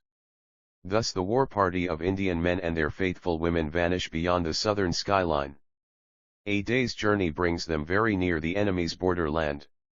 Nightfall finds a pair of twin teepees nestled in a deep ravine. Within one lounge the painted warriors, smoking their pipes and telling weird stories by the firelight, while in the other watchful women crouch uneasily about their center fire. By the first gray light in the east the teepees are banished. They are gone. The warriors are in the enemy's camp, breaking dreams with their tomahawks. The women are hid away in secret places in the long thicket ravine. The day is far spent, the red sun is low over the west. At length straggling warriors return, one by one, to the deep hollow. In the twilight they number their men. 3 are missing. Of these absent ones 2 are dead, but the third one, a young man, is a captive to the foe. He, lament the warriors, taking food in haste. In silence each woman, with long strides, hurries to and fro, tying large bundles on her pony's back. Under cover of night the war party must hasten homeward. Motionless, with bowed head, sits a woman in her hiding place. She grieves for her lover. In bitterness of spirit she hears the warrior saw murmuring words. With set teeth she plans to cheat the hated enemy of their captive. In the meanwhile low signals are given, and the war party, unaware of Tasi's absence, steal quietly away. The soft thud of pony hoofs grows fainter and fainter. The gradual hush of the empty ravine whirs noisily in the ear of the young woman. Alert for any sound of footfalls nigh, she holds her breath to listen. Her right hand rests on a long knife in her belt. Ah, yes, she knows where her pony is hid, but not yet has she need of him. Satisfied that no danger is nigh, she prowls forth from her place of hiding. With a panther's tread and pace she climbs the high ridge beyond the low ravine. From thence she spies the enemy's campfires. Rooted to the barren bluff, the slender woman's figure stands on the pinnacle of night, outlined against a starry sky. The cool night breeze wafts to her burning ear snatches of song and drum. With desperate hate she bites her teeth. To see beckons the stars to witness. With impassioned voice and uplifted face she pleads. Great Spirit, speed me to my lover's rescue. Give me swift cunning for a weapon this night. All-powerful Spirit, grant me my warrior father's heart, strong to slay a foe and mighty to save a friend. In the midst of the enemy's campground, underneath a temporary dance house, are men and women in gala-day dress. It is late in the night, but the merry warriors bend and bow their nude, painted bodies before a bright center fire. To the lusty men's voices and the rhythmic throbbing drum, they leap and rebound with feathered headgears waving. Women with red-painted cheeks and long, braided hair sit in a large half-circle against the willow railing. They, too, join in the singing, and rise to dance with their victorious warriors. Amid this circular dance arena stands a prisoner bound to a post, haggard with shame and sorrow. He hangs his disheveled head. He stares with unseeing eyes upon the bare earth at his feet. With jeers and smirking faces the dancers mock the Dakota captive. Rowdy braves and small boys hoot and yell in derision. Silent among the noisy mob, a tall woman, leaning both elbows on the round willow railing, peers into the lighted arena. The dancing center fire shines bright into her handsome face, intensifying the night in her dark eyes. It breaks into myriad points upon her beaded dress. Unmindful of the surging throng jostling her at either side, she glares in upon the hateful, scoffing men. Suddenly she turns her head. Tittering maids whisper near her ear. There! There! See him now, sneering in the captive's face. 'Tis he who sprang upon the young man and dragged him by his long hair to yonder post. See! He is handsome. How gracefully he dances. The silent young woman looks toward the bound captive. She sees a warrior, scarce older than the captive, flourishing a tomahawk in the Dakota's face. A burning rage darts forth from her eyes and brands him for a victim of revenge. Her heart mutters within her breast, "Come, I wish to meet you, vile foe, who captured my lover and tortures him now with a living death." Here the singers hush their voices, and the dancers scatter to their various resting places along the willow ring. The victor gives a reluctant last twirl of his tomahawk, then, like the others, he leaves the center ground. With head and shoulders swaying from side to side, he carries a high-pointing chin toward the willow railing. Sitting down upon the ground with crossed legs, he fans himself with an outspread turkey wing. Now and then he stops his haughty blinking to peep out of the corners of his eyes. He hears someone clearing her throat gently. It is unmistakably for his ear. The wing fan swings irregularly to and fro. At length he turns a proud face over a bare shoulder and beholds a handsome woman smiling. Ah, she would speak to a hero, thumps his heart wildly. The singers raise their voices in unison. The music is irresistible. Again lunges the victor into the open arena. Again he leers into the captive's face. At every interval between the songs he returns to his resting place. Here the young woman awaits him. As he approaches she smiles boldly into his eyes. He is pleased with her face and her smile. Waving his wing fan spasmodically in front of his face, he sits with his ears pricked up. He catches a low whisper. A hand taps him lightly on the shoulder. The handsome woman speaks to him in his own tongue. "Come out into the night. I wish to tell you who I am." He must know what sweet words of praise the handsome woman has for him. With both hands he spreads the meshes of the loosely woven willows, and crawls out unnoticed into the dark. Before him stands the young woman. Beckoning him with a slender hand, she steps backward, away from the light and the restless throng of onlookers. He follows with impatient strides. She quickens her pace. He lengthens his strides. Then suddenly the woman turns from him and darts away with amazing speed. Clenching his fists and biting his lower lip, the young man runs after the fleeing woman. In his maddened pursuit he forgets the dance arena. Beside a cluster of low bushes the woman halts. The young man, panting for breath and plunging headlong forward, whispers loud, "Pray tell me, are you a woman or an evil spirit to lure me away?" Turning on heels firmly planted in the earth, the woman gives a wild spring forward, like a panther for its prey. In a husky voice she hissed between her teeth, "I am a Dakota woman." From her unerring long knife the enemy falls heavily at her feet. The Great Spirit heard Tessi's prayer on the hilltop. He gave her a warrior's strong heart to lessen the foe by one. A bent old woman's figure, with a bundle like a grandchild slung on her back, walks round and round the dance house. The wearied onlookers are leaving in twos and threes. The tired dancers creep out of the willow railing, and some go out at the entranceway, till the singers, too, rise from the drum and are trudging drowsily homeward. Within the arena the center fire lies broken in red embers.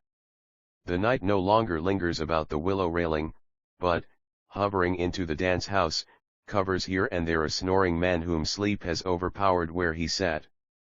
The captive in his tight binding rawhide ropes hangs in hopeless despair. Close about him the gloom of night is slowly crouching. Yet the last red, crackling embers cast a faint light upon his long black hair, and, shining through the thick mats, caress his wan face with undying hope. Still about the dance house the old woman prowls. Now the embers are grey with ashes. The old bent woman appears at the entranceway. With a cautious, groping foot she enters. Whispering between her teeth a lullaby for her sleeping child in her blanket, she searches for something forgotten. Noisily snored the dreaming men in the darkest parts. As the lisping old woman draws nigh, the captive again opens his eyes. A forefinger she presses to her lip. The young man arouses himself from his stupor. His senses belie him. Before his wide-open eyes the old bent figure straightens into its youthful stature. Tessie herself is beside him. With a stroke upward and downward she severs the cruel cords with her sharp blade. Dropping her blanket from her shoulders, so that it hangs from her girdled waist like a skirt, she shakes the large bundle into a light shawl for her lover. Quickly she spreads it over his bare back. "Come," she whispers, and turns to go, but the young man, numb and helpless, staggers nigh to falling. The sight of his weakness makes her strong. A mighty power thrills her body. Stooping beneath his outstretched arms grasping at the air for support, Tessie lifts him upon her broad shoulders. With half-running, triumphant steps she carries him away into the open night. A dream of her grandfather. Her grandfather was a Dakota medicine man. Among the Indians of his day he was widely known for his successful healing work. He was one of the leading men of the tribe and came to Washington, D.C., with one of the first delegations relative to affairs concerning the Indian people and the United States government. His was the first band of the Great Sioux Nation to make treaties with the government in the hope of bringing about an amicable arrangement between the red and white Americans. The journey to the nation's capital was made almost entirely on ponyback, there being no railroads, and the Sioux delegation was beset with many hardships on the trail. His visit to Washington, in behalf of peace among men, proved to be his last earthly mission. From a sudden illness, he died and was buried here. When his small granddaughter grew up she learned the white man's tongue, and followed in the footsteps of her grandfather to the very seat of government to carry on his humanitarian work. Though her days were filled with problems for welfare work among her people, she had a strange dream one night during her stay in Washington. The dream was this: returning from an afternoon out, she found a large cedar chest had been delivered to her home in her absence. She sniffed the sweet perfume of the redwood, which reminded her of the breath of the forest and admired the box so neatly made, without trimmings.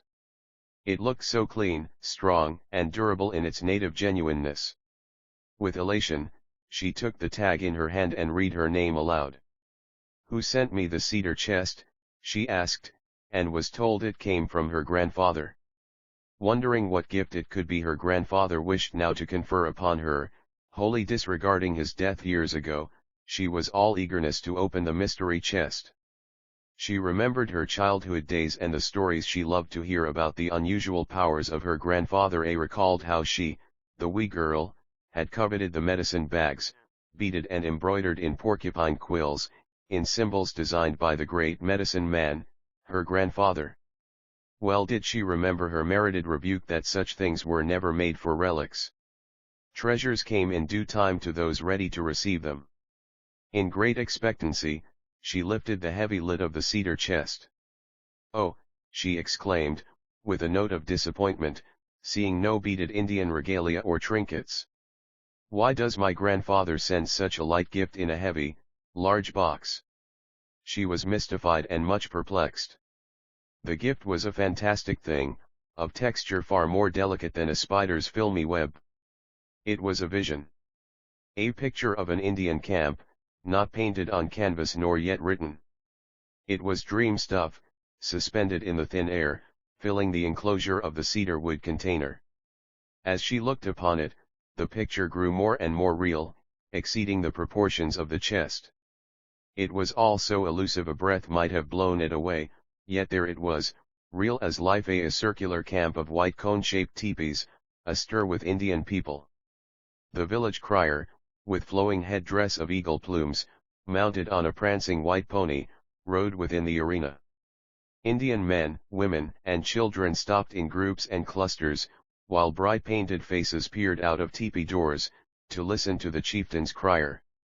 At this point, she, too, heard the full melodious voice.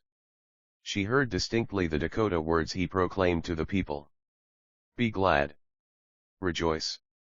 Look up, and see the new day dawning. Help is near. Hear me, everyone." She caught the glad tidings and was thrilled with new hope for her people. The widespread enigma concerning Blue Star Woman. It was summer on the western plains. Fields of golden sunflowers, facing eastward, greeted the rising sun. Blue Star Woman, with wind-shorn braids of white hair over each ear, sat in the shade of her log hut before an open fire. Lonely but unmolested she dwelt here like the ground squirrel that took its abode nearby, both through the easy tolerance of the landowner. The Indian woman held a skillet over the burning embers. A large round cake, with long slashes in its center, was baking and crowding the capacity of the frying pan. In deep abstraction Blue Star Woman prepared her morning meal. "Who am I?" had become the obsessing riddle of her life. She was no longer a young woman, being in her 53rd year. In the eyes of the white man's law, it was required of her to give proof of her membership in the Sioux tribe. The unwritten law of heart prompted her naturally to say, "I am a being. I am Blue Star Woman. A piece of earth is my birthright." It was taught for reasons now forgot that an Indian should never pronounce his or her name in answer to any inquiry. It was probably a means of protection in the days of black magic. Be this as it may, Blue Star Woman lived in times when this teaching was disregarded. It gained her nothing, however, to pronounce her name to the government official to whom she applied for her share of tribal land. His persistent question was always, "Who were your parents?" Blue Star Woman was left an orphan at a tender age. She did not remember them. They were long gone to the spirit land, and she could not understand why they should be recalled to earth on her account. It was another one of the old teachings of her race that the names of the dead should not be idly spoken. It had become a sacrilege to mention carelessly the name of any departed one, especially in matters of disputes over worldly possessions. The unfortunate circumstances of her early childhood, together with the lack of written records of a roving people, placed a formidable barrier between her and her heritage. The fact was events of far greater importance to the tribe than her reincarnation had passed unrecorded in books. The verbal reports of the old-time men and women of the tribe were varied, some were actually contradictory. Blue Star Woman was unable to find even a twig of her family tree. She sharpened one end of a long stick and with it speared the fried bread when it was browned. Heedless of the hot bread's sing, in a high treble as it was lifted from the fire, she added it to the 6 others which had preceded it. It had been many a moon since she had had a meal of fried bread, for she was too poor to buy at any one time all the necessary ingredients, particularly the fat in which to fry it. During the bread making, the smoke-blackened coffee pot boiled over. The aroma of freshly made coffee smote her nostrils and roused her from the tantalizing memories. The day before, friendly spirits, the unseen ones, had guided her aimless footsteps to her Indian neighbor's house. No sooner had she entered than she saw on the table some grocery bundles. "Ek, fortunate one," she exclaimed as she took the straight-back chair offered her. At once the Indian hostess untied the bundles and measured out a cupful of green coffee beans and a pound of lard. She gave them to Blue Star Woman, saying, "I want to share my good fortune. Take these home with you." Thus it was that Blue Star Woman had come into unexpected possession of the materials which now contributed richly to her breakfast. The generosity of her friend had often saved her from starvation. Generosity is said to be a fault of Indian people, but neither the Pilgrim Fathers nor Blue Star Woman ever held it seriously against them. Blue Star Woman was even grateful for this gift of food. She was fond of coffee, that black drink brought hither by those daring voyagers of long ago. The coffee habit was one of the signs of her progress in the white man's civilization, also had she emerged from the teepee into a log hut, another achievement. She had learned to read the primer and to write her name. Little Blue Star attended school unhindered by a fond mother's fears that a foreign teacher might not spare the rod with her darling. Blue Star Woman was her individual name. For untold ages the Indian race had not used family names. A newborn child was given a brand new name. Blue Star Woman was proud to write her name, for which she would not be required to substitute another's upon her marriage, as is the custom of civilized peoples. "The times are changed now," she muttered under her breath. "My individual name seems to mean nothing." Looking out into space, she saw the nodding sunflowers, and they acquiesced with her. Their drying leaves reminded her of the near approach of autumn. Then soon, very soon, the ice would freeze along the banks of the muddy river. The day of the first ice was her birthday. She would be 54 winters old. How futile had been all these winters to secure her a share in tribal lands. A weary smile flickered across her face as she sat there on the ground like a bronze figure of patience and long-suffering. The bread making was finished. The skillet was set aside to cool. She poured the appetizing coffee into her tin cup. With fried bread and black coffee she regaled herself. Again her mind reverted to her riddle. The missionary preacher said he could not explain the white man's law to me. He who reads daily from the Holy Bible, which he tells me is God's book, cannot understand mere man's laws. This also puzzles me, thought she to herself. Once a wise leader of our people, addressing a president of this country, said, I am a man. You are another. The Great Spirit is our witness. This is simple and easy to understand, but the times are changed. The white man's laws are strange. Blue Star Woman broke off a piece of fried bread between a thumb and forefinger. She ate it hungrily, and sipped from her cup of fragrant coffee. I do not understand the white man's law. It's like walking in the dark. In this darkness, I am growing fearful of everything. Oblivious to the world, she had not heard the footfall of 2 Indian men who now stood before her. Their short cropped hair looked blue-black in contrast to the faded civilian clothes they wore. Their white man's shoes were rusty and unpolished. To the unconventional eyes of the old Indian woman, their celluloid collars appeared like shining marks of civilization. Blue Star Woman looked up from the lap of Mother Earth without rising. Hinyu, Hinyu, she ejaculated in undisguised surprise. Pray, who are these would-be white men? She inquired. In one voice and by an assumed relationship the 2 Indian men addressed her.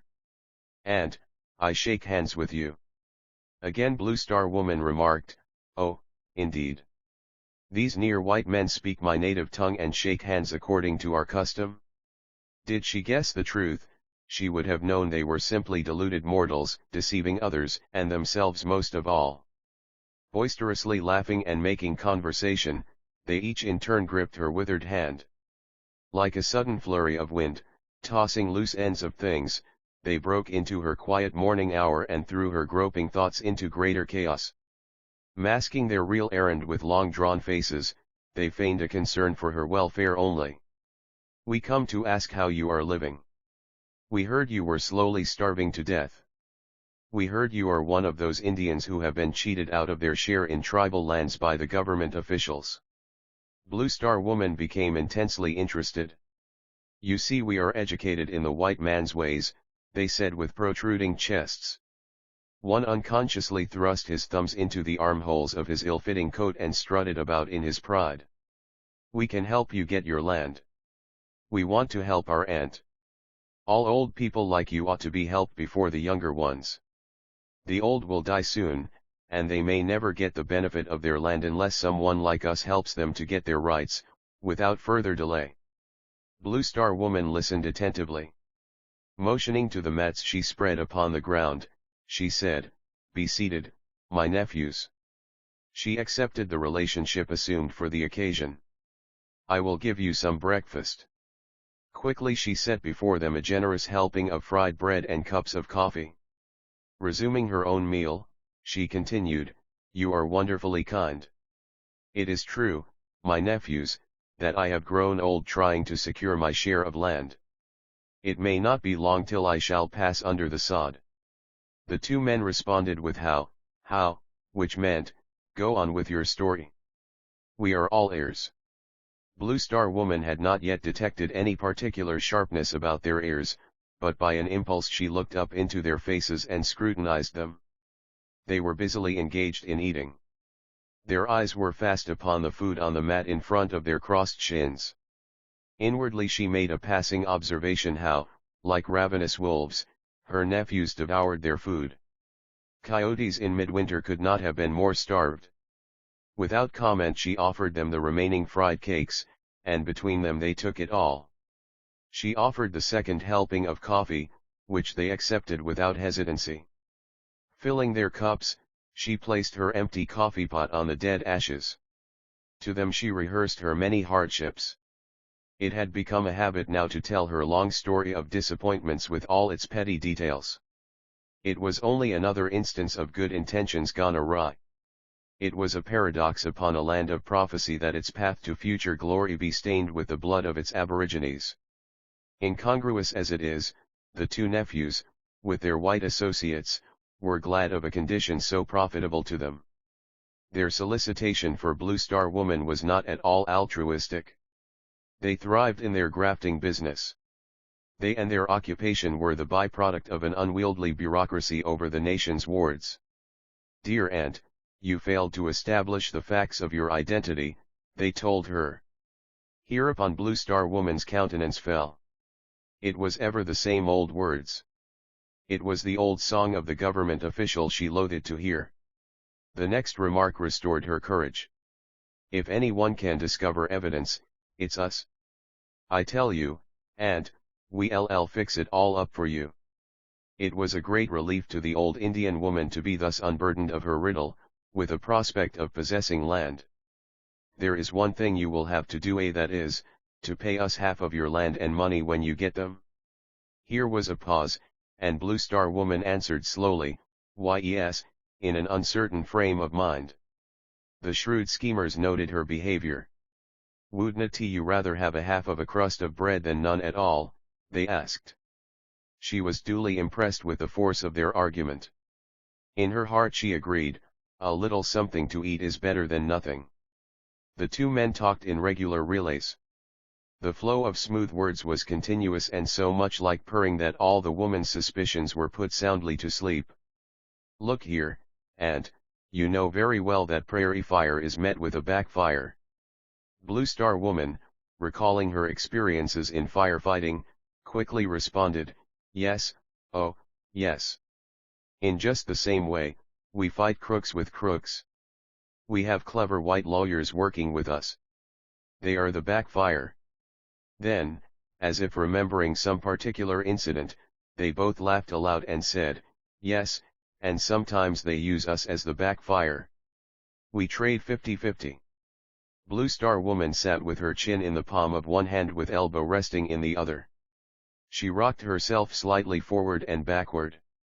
At length she answered, yes, I will pay you half of my share in tribal land and money when I get them. In bygone days, brave young men of the Order of the White Horse Riders sought out the aged, the poor, the widows and orphans to aid them, but they did their good work without pay. The White Horse Riders are gone. The times are changed. I am a poor old Indian woman. I need warm clothing before winter begins to blow its icicles through us. I need firewood. I need food. As you have said, a little help is better than none. Hereupon the two pretenders scored another success. They rose to their feet. They had eaten up all the fried bread and drained the coffee pot. They shook hands with Blue Star Woman and departed. In the quiet that followed their departure she sat munching her small piece of bread, which, by a lucky chance, she had taken on her plate before the hungry wolves had come. Very slowly she ate the fragment of fried bread as if to increase it by diligent mastication. A self-condemning sense of guilt disturbed her. In her dire need she had become involved with tricksters. Her nephews laughingly told her, we use crooks, and crooks use us in the skirmish over Indian lands. The friendly shade of the house shrank away from her and hid itself under the narrow eaves of the dirt-covered roof. She shrugged her shoulders. The sun high in the sky had witnessed the affair and now glared down upon her white head. Gathering upon her arm the mats and cooking utensils, she hobbled into her log hut. Under the brooding wilderness silence, on the Sioux Indian reservation, the superintendent summoned together the leading Indian men of the tribe. He read a letter which he had received from headquarters in Washington, D.C. It announced the enrollment of Blue Star Woman on their tribal roll of members and the approval of allotting land to her. It came as a great shock to the tribesmen. Without their knowledge and consent their property was given to a strange woman. They protested in vain. The superintendent said, I received this letter from Washington. I have read it to you for your information. I have fulfilled my duty. I can do no more. With these fateful words he dismissed the assembly. Heavy-hearted, Chief High Flyer returned to his dwelling. Smoking his long-stemmed pipe he pondered over the case of Blue Star Woman. The Indian's guardian had got into a way of usurping autocratic power in disposing of the Wardsa property. It was growing intolerable. No doubt this Indian woman is entitled to allotment, but where? Certainly not here, he thought to himself. Laying down his pipe, he called his little granddaughter from her play.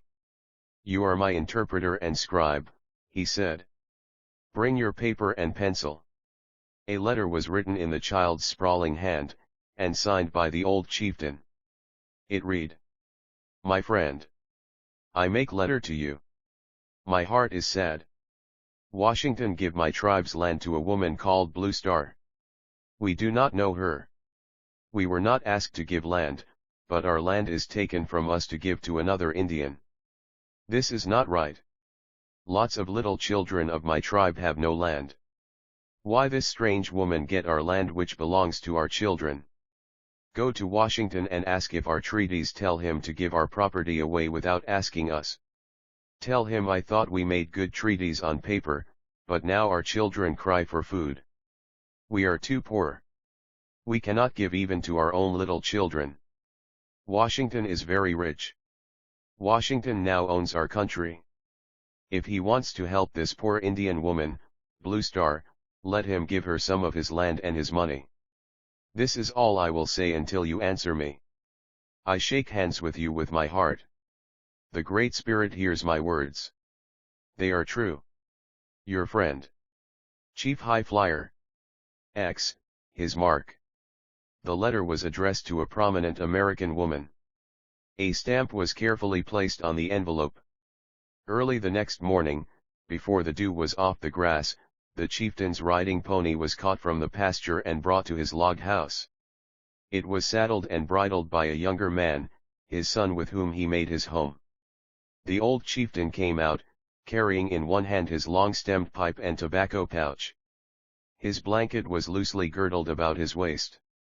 Tightly holding the saddle horn, he placed a moccasined foot carefully into the stirrup and pulled himself up awkwardly into the saddle, muttering to himself, "Alas, I can no more leap into my saddle. I now must crawl about in my helplessness." He was past 80 years of age, and no longer agile. He set upon his 10-mile trip to the only post office for hundreds of miles around.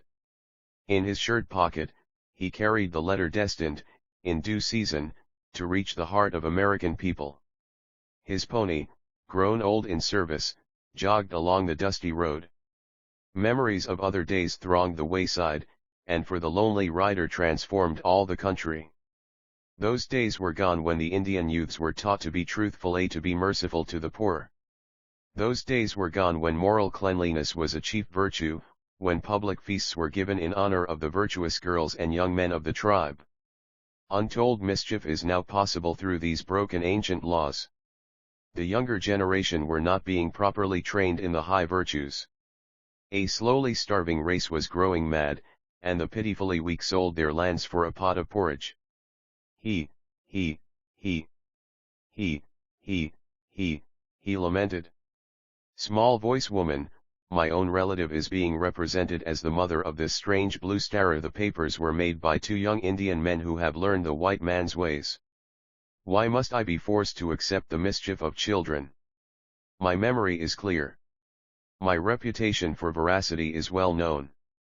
Small voice woman lived in my house until her death. She had only one child and it was a boy. He held his hand over this thumping heart, and was reminded of the letter in his pocket. This letter, what will happen when it reaches my good friend, he asked himself. The chieftain rubbed his dim eyes and groaned, if only my good friend knew the folly of turning my letter into the hands of bureaucrats. In face of repeated defeat, I am daring once more to send this one letter. An inner voice said in his ear, and this one letter will share the same fate of the other letters. Startled by the unexpected voice, he jerked upon the bridle reins and brought the drowsy pony to a sudden halt. There was no one near. He found himself a mile from the post office, for the cluster of government buildings, where lived the superintendent, were now in plain sight. His thin frame shook with emotion. He could not go there with his letter. He dismounted from his pony. His quavering voice chanted a bravery song as he gathered dry grasses and the dead stalks of last year's sunflowers. He built a fire, and crying aloud, for his sorrow was greater than he could bear, he cast the letter into the flames. The fire consumed it. He sent his message on the wings of fire and he believed she would get it. He yet trusted that help would come to his people before it was too late. The pony tossed his head in a readiness to go. He knew he was on the return trip and he was glad to travel. The wind which blew so gently at dawn was now increased into a gale as the sun approached the zenith. The chieftain, on his way home, sensed a coming storm. He looked upward to the sky and around in every direction. Behind him, in the distance, he saw a cloud of dust. He saw several horsemen whipping their ponies and riding at great speed. Occasionally he heard their shouts, as if calling after someone. He slackened his pony's pace and frequently looked over his shoulder to see who the riders were advancing in hot haste upon him. He was growing curious. In a short time the riders surrounded him. On their coats shone brass buttons, and on their hats were gold cords and tassels. They were Indian police. "Juan," he exclaimed, finding himself the object of their chase. It was their foolish ilk who had murdered the great leader, Sitting Bull. "Pray, what is the joke? Why do young men surround an old man quietly riding home?" "Uncle," said the spokesman, "we are hirelings, as you know. We are sent by the government superintendent to arrest you and take you back with us. The superintendent says you are one of the bad Indians, singing war songs and opposing the government all the time, This morning you were seen trying to set fire to the government agency. Hanyanye, replied the old chief, placing the palm of his hand over his mouth agape in astonishment. All this is unbelievable. The policeman took hold of the pony's bridle and turned the reluctant little beast around. They led it back with them and the old chieftain sat unresisting in the saddle. High Flyer was taken before the superintendent, who charged him with setting fires to destroy government buildings and found him guilty. Thus Chief High Flyer was sent to jail. He had already suffered much during his life. He was the voiceless man of America. And now in his old age he was cast into prison. The chagrin of it all, together with his utter helplessness to defend his own or his people's human rights, weighed heavily upon his spirit. The foul air of the dingy cell nauseated him who loved the open. He sat wearily down upon the tattered mattress, which lay on the rough board floor. He drew his robe closely about his tall figure, holding it partially over his face, his hands covered within the folds. In profound gloom the grey-haired prisoner sat there without a stir for long hours and knew not when the day ended and night began. He sat buried in his desperation. His eyes were closed, but he could not sleep. Bread and water in tin receptacles set upon the floor beside him untouched. He was not hungry. Venturesome mice crept out upon the floor and scampered in the dim starlight streaming through the iron bars of the cell window.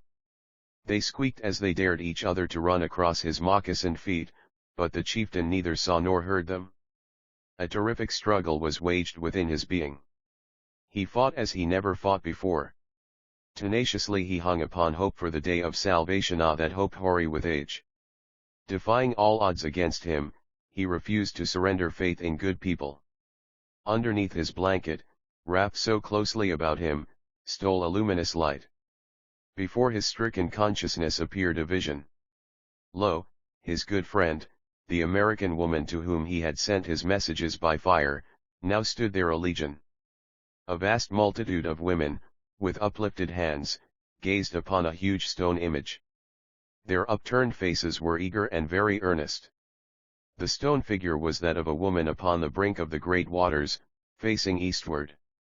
The myriad living hands remained uplifted till the stone woman began to show signs of life.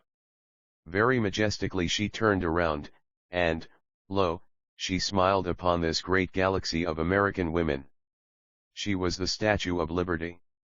It was she, who, though representing human liberty, formerly turned her back upon the American aborigine. Her face was aglow with compassion. Her eyes swept across the outspread continent of America, the home of the red man.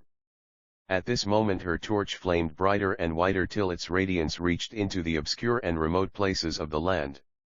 Her light of liberty penetrated Indian reservations. A loud shout of joy rose up from the Indians of the earth, everywhere. All too soon the picture was gone. Chief High Flyer awoke. He lay prostrate on the floor where during the night he had fallen. He rose and took his seat again upon the mattress. Another day was ushered into his life. In his heart lay the secret vision of hope born in the midnight of his sorrows. It enabled him to serve his jail sentence with a mute dignity which baffled those who saw him.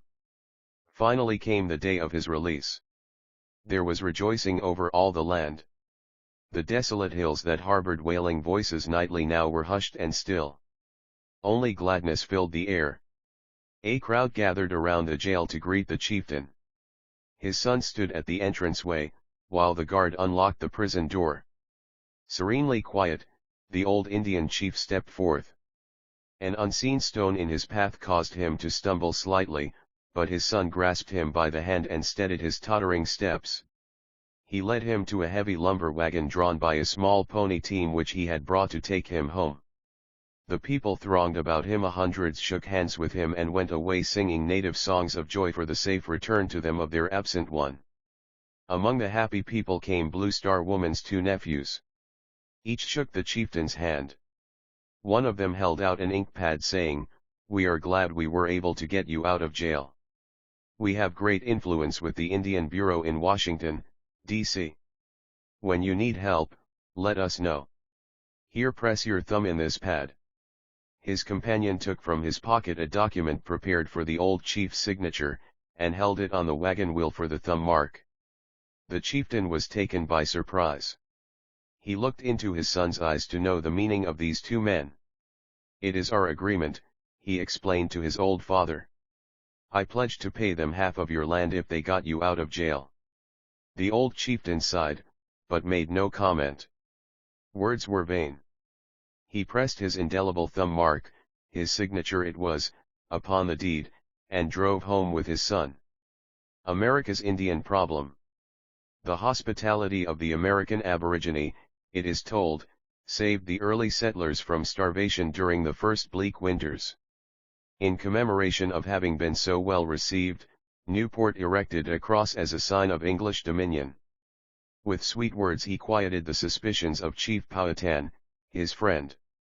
He told him that the arms, of the cross, represented Powhatan and himself, and the middle their united league. De Soto and his Spaniards were graciously received by the Indian Princess Cofacoquí in the south. While on a sightseeing tour they entered the ancestral tombs of those Indians. De Soto dipped into the pearls and gave his two joined hands full to each cavalier to make rosaries of, he said, to say prayers for their sins on.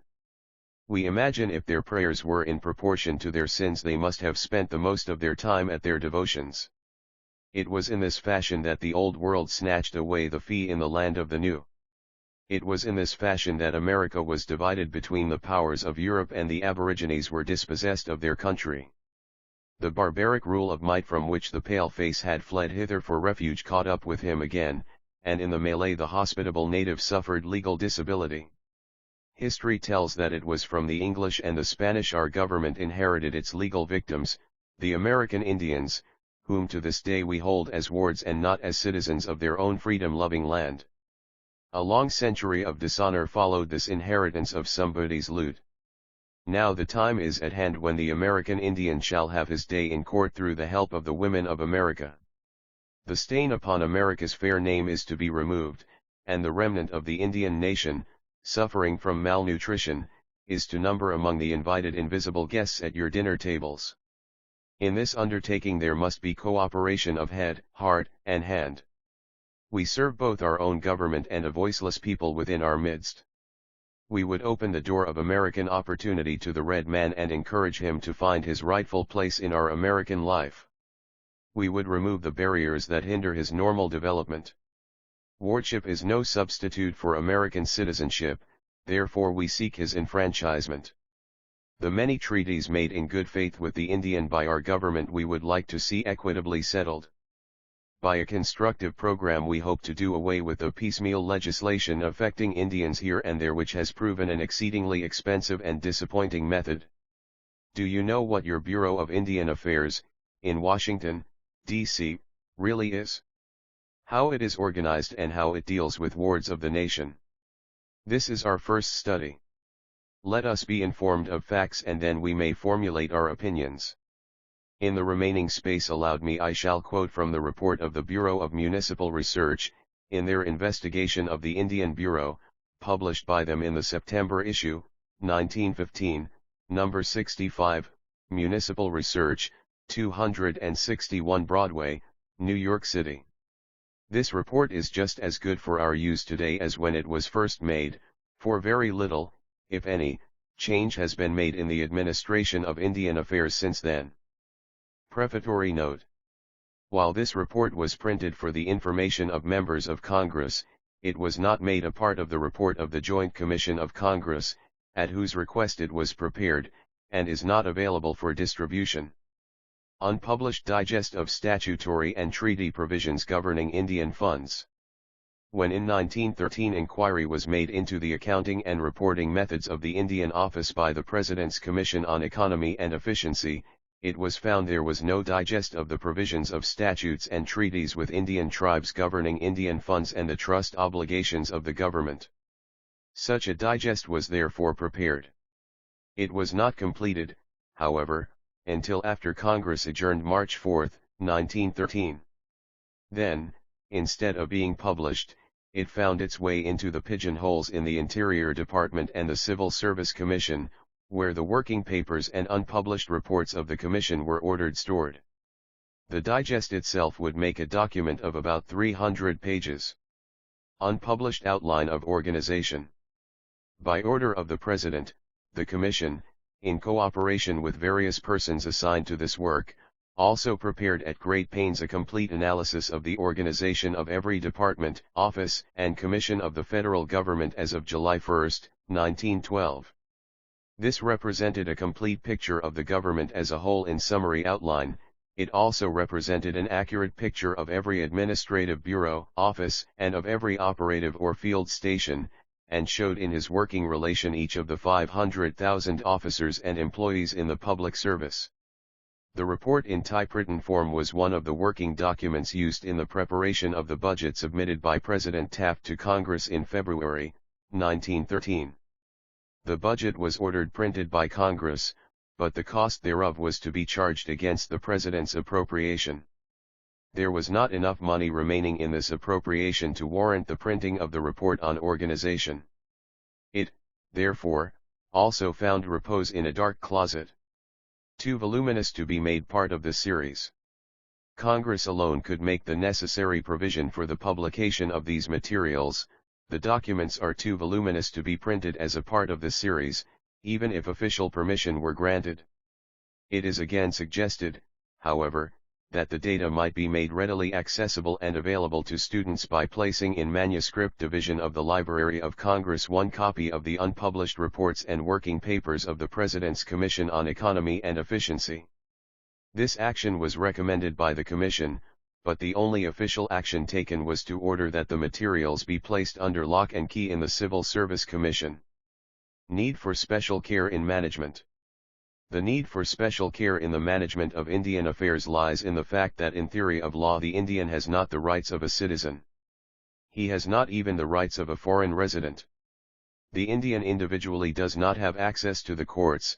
He cannot individually appeal to the administrative and judicial branches of the public service for the enforcement of his rights. He himself is considered as a ward of the United States. His property and funds are held in trust. The Indian Office is the agency of the government for administering both the guardianship of the Indian and the trusteeship of his properties. Conditions adverse to good administration. The legal status of the Indian and his property is the condition which makes it incumbent on the government to assume the obligation of protector. What is of special interest in this inquiry is to note the conditions under which the Indian Office has been required to conduct its business. In no other relation are the agents of the government under conditions more adverse to efficient administration. The influence which make for the infidelity to trusteeship, for subversion of properties and funds, for the violation of physical and moral welfare have been powerful. The opportunities and inducements are much greater than those which have operated with ruinous effect on other branches of public service and on the trustees and officers of our great private corporations. In many instances, the integrity of these have been broken down. Government machinery inadequate. Behind the sham protection, which operated largely as a blind to publicity, have been at all times great wealth in the form of Indian funds to be subverted, valuable lands, mines, oil fields, and other natural resources to be despoiled or appropriated to the use of the trader, and large profits to be made by those dealing with trustees who were animated by motives of gain. This has been the situation in which the Indian service has been for more than a century. The Indian during all this time having his rights and properties to greater or less extent neglected, the guardian, the government, in many instances, passive to conditions which have contributed to his undoing. Opportunities still present. And still, due to the increasing value of his remaining estate, there is left an inducement to fraud, corruption, and institutional incompetence almost beyond the possibility of comprehension. The properties and funds of the Indians today are estimated at not less than 1,000 millions of dollars. There is still a great obligation to be discharged, which must run through many years. The government itself owes many millions of dollars for Indian monies which it has converted to its own use, and it is of interest to note that it does not know and the officers do not know what is the present condition of the Indian funds in their keeping. Primary defects. The story of the mismanagement of Indian affairs is only a chapter in the history of the mismanagement of corporate trusts. The Indian has been the victim of the same kind of neglect, the same abortive processes, the same malpractices as have the life insurance policy holders, the bank depositor, the industrial and transportation shareholder. The form of organization of the trusteeship has been one which does not provide for independent audit and supervision.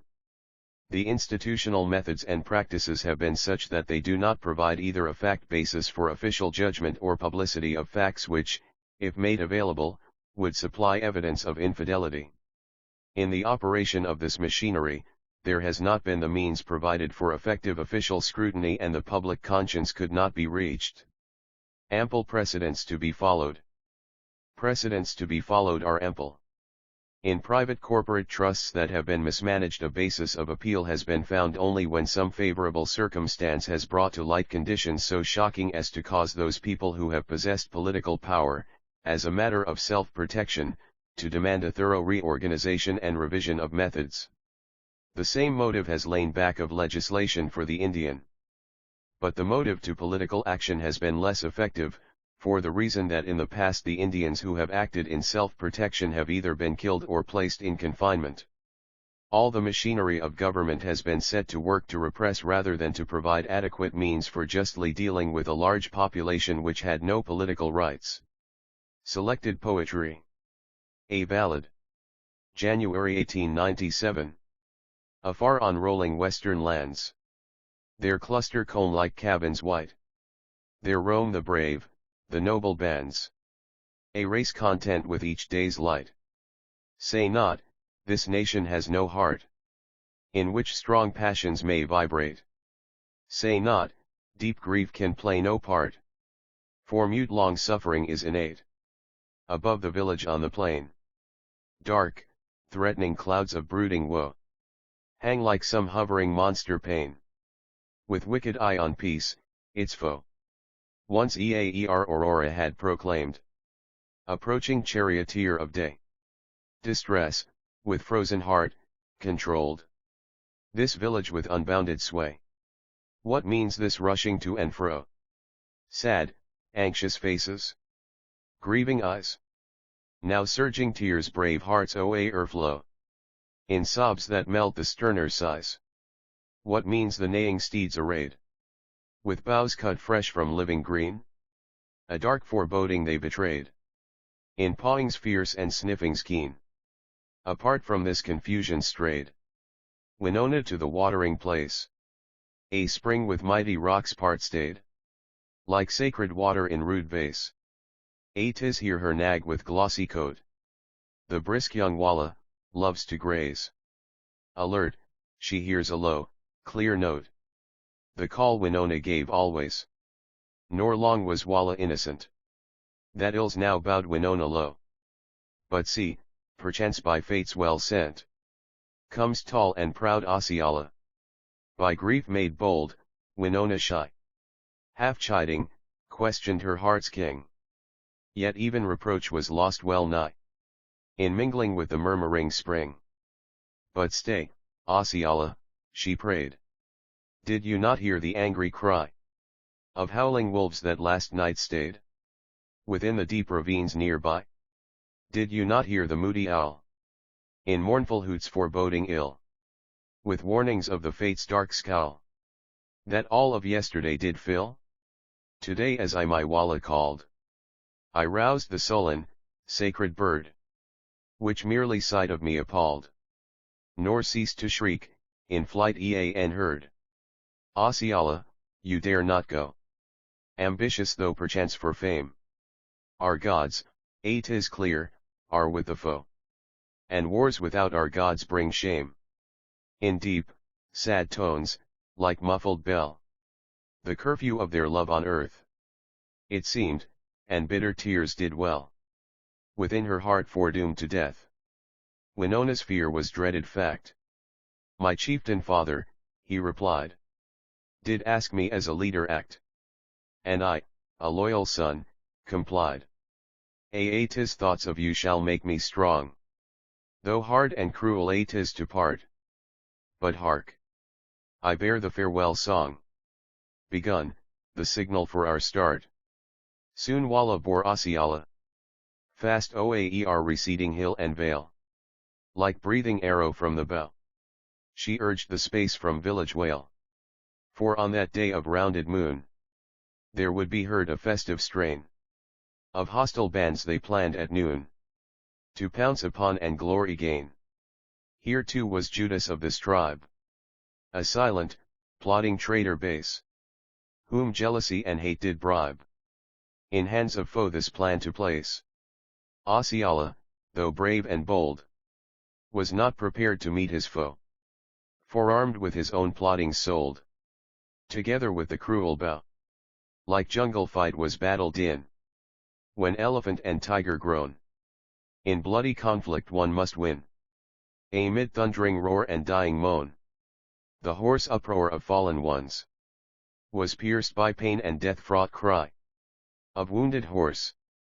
The lifeblood runs in streams too strong to ever dry. Winona is a friend bereaved. A crouching, wounded form passed on to death. But Walla's heart now sheathed his cruel sword. The traitors gone. Osceola unconscious lay amid the mass in deeper sleep, till cooling breath of waning day aroused his senses death would keep. Although secure in bands of foe, recovered life brought with it hope, to one whose needed strength did flow from thoughts of home with fate to cope. But clings like poisoned dart, his lot. In 3 days hence a sacrifice to gods of war he would be brought, a future favor to entice, with gnawing hunger, burning throat, and eyes that ached for want of sleep. Oaer him one day and night did float, like lingering flights from fiery deep, an eagle from his lofty nest, with greedy eye fast on his prey, were not more sure his aim to test, than that ill-fated, dreaded day, as now it poises overhead, the narrow space of 2 brief nights. The hope of all escape lies dead. Too vivid are funereal rites. Defeat held every plan for flight, which maddened him with wild despair. The torture did surpass his might. His cup o'erflowed with pain, its care. The second night dispelled the light. With it the captive's reason fled, or seemed to flee from frenzied might. Osceola seemed madness led. That harsh and empty laugh is his, that makes your heart so numb and cold. Once proud and now reeling judgment's his, that blinds your eyes with pain untold. And rumor soon the story spread. Men did, with knowing faces, nod, in movement slow that plainly said, our captives doomed and by a god. The third and final day was spent in singing loud resounding praise of all the gods appeased who sent the sacrifice they soon would raise. That night, though heaven darkly frowned, and great black clouds did veil her face, they, reason in their victory drowned, did boisterous revelry embrace, and even faithful guards did dare to join the band of braves renowned. And thus they threw aside all care of him whom fates, they said, had bound.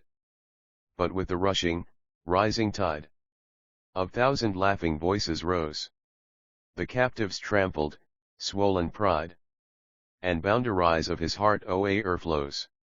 Then passed from out the prison gate a figure proudly straight and tall, like spirit for its wanderings late. It glided past the prison wall. The evening twilight of next day found by the spring Winona lone, to bathe with tears the sad moon's ray, to add heart groans to spring's low moan. Was it a voice from spirit land that called in accents so well known? Or was it only memory's band that led from worded keys the tone? No more the moonbeam seemed to pine, but fell like tiny, downy flakes amid the heart's deep sea of brine, and sweetened it as the lakes. No more is heard the spring's low moan. It fell like spray of tinkling bells. Winona is no more alone, and now a joy all grief dispels. New life for her begins to flow. Her heart grows warm and eyes grow bright. A wilted flower revived can grow. Osceola is back this night. Iris of Life. November 1898. Like tiny drops of crystal rain. In every life the moments fall. To wear away with silent beat. The shell of selfishness oaer all. And every act, not one too small. That leaps from out the heart's pure glow. Like ray of gold sends forth a light. While moments into seasons flow. Athwart the dome, eternity. To iris grown resplendent, fly. Bright gleams from every noble deed. Till colors with each other vie. 'Tis glimpses of this grand rainbow. Where moments with good deeds unite. That gladden many weary hearts. Inspiring them to seek more light. The Indians Awakening. January-March 1916. I snatch at my eagle plumes and long hair. A hand cut my hair, my robes did deplete.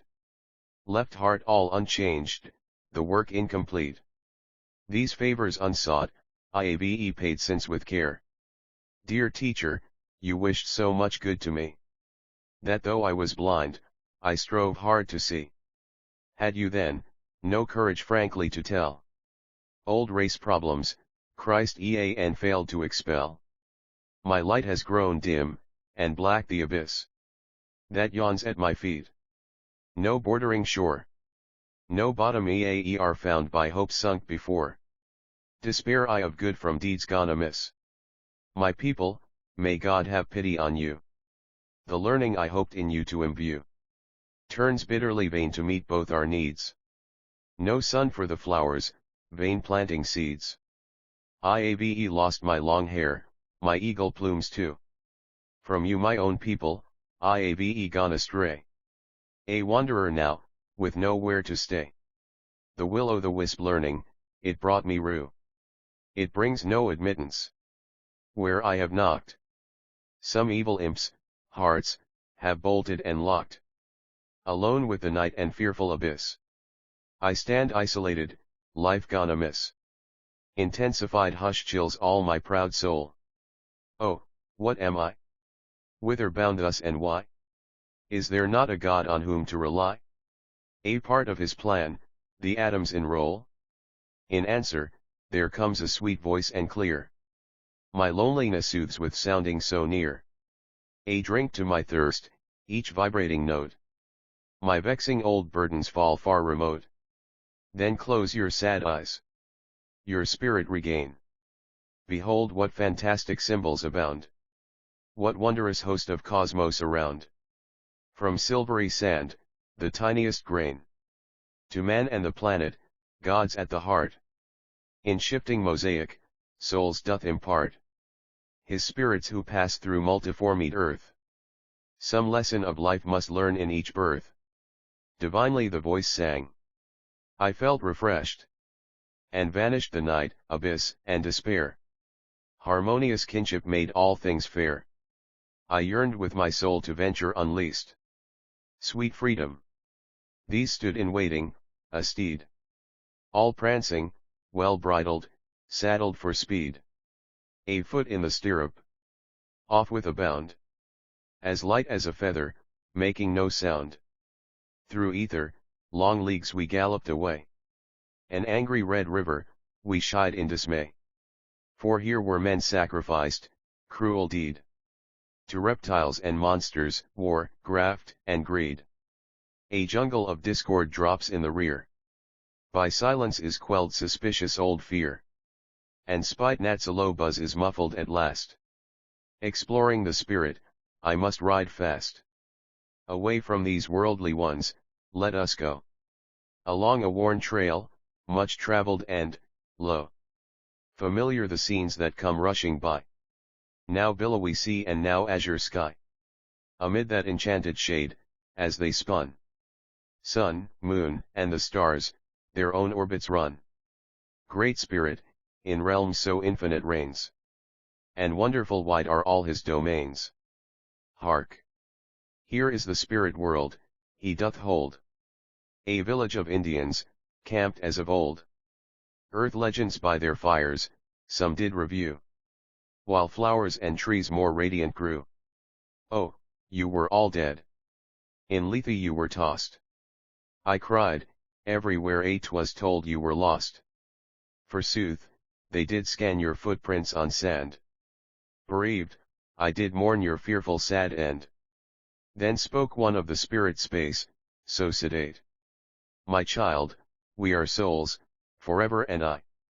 The signs in our orbits point us the way.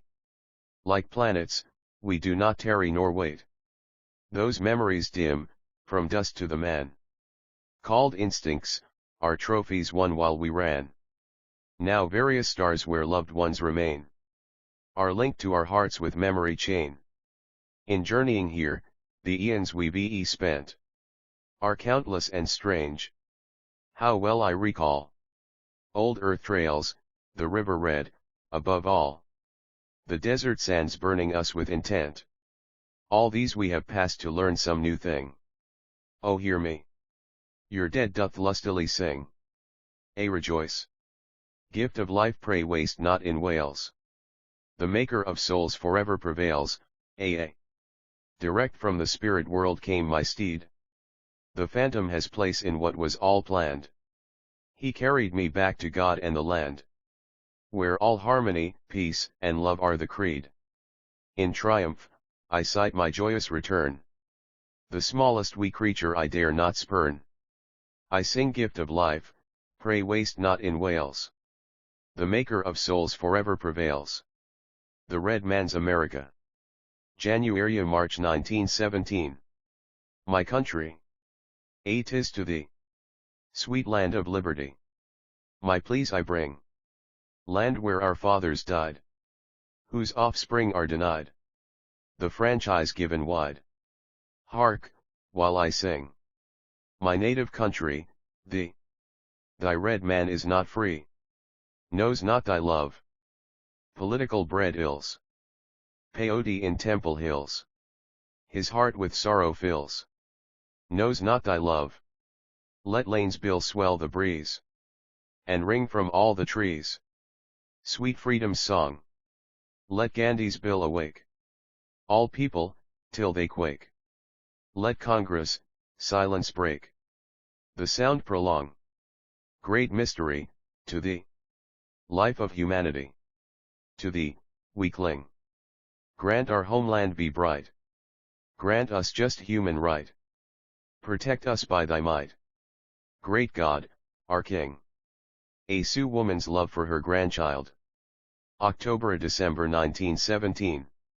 Loosely clad in deerskin, dress of flying fringes, played a little black-haired maiden of the prairies. Plunged amid the rolling green of grasses waving. Brimming oaer with laughter, round face all a-glowing.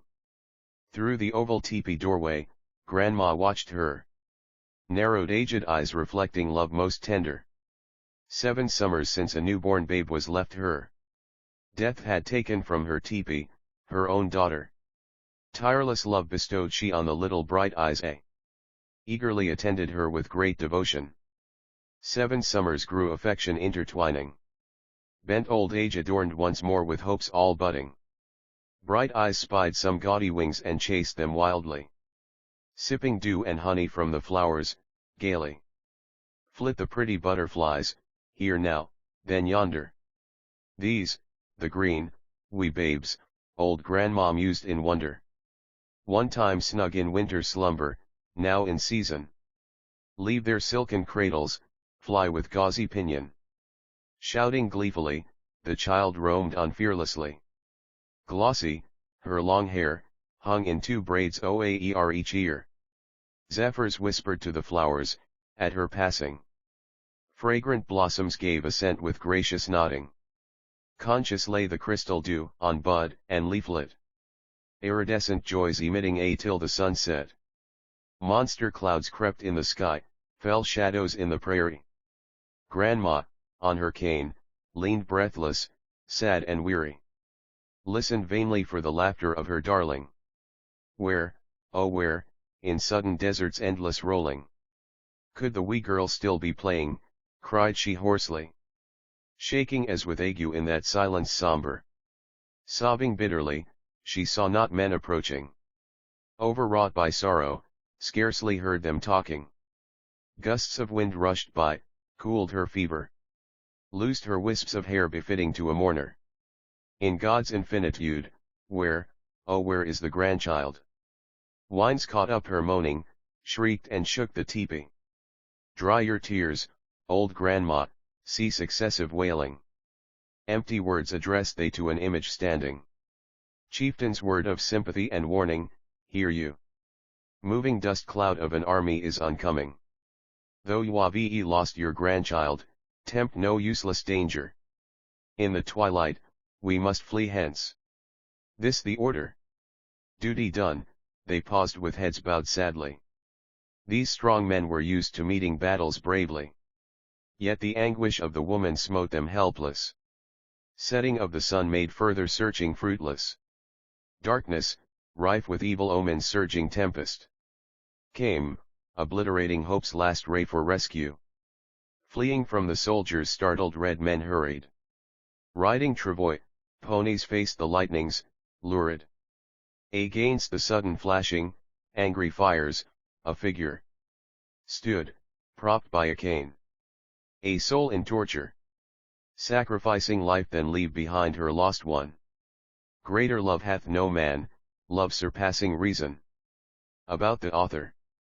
Zitkala-Ša, 1876a 1936, was a member of the Yankton Dakota, also known as Sioux, tribe. An accomplished violinist, writer, and politician, she co-founded the National Council of American Indians, lobbied Congress to pass the Indian Citizenship Act, and wrote articles for The Atlantic and Harper's, as well as 2 books and an opera. If you are visiting Kiddo Melon for the first time, please click the subscribe button to get new video updates.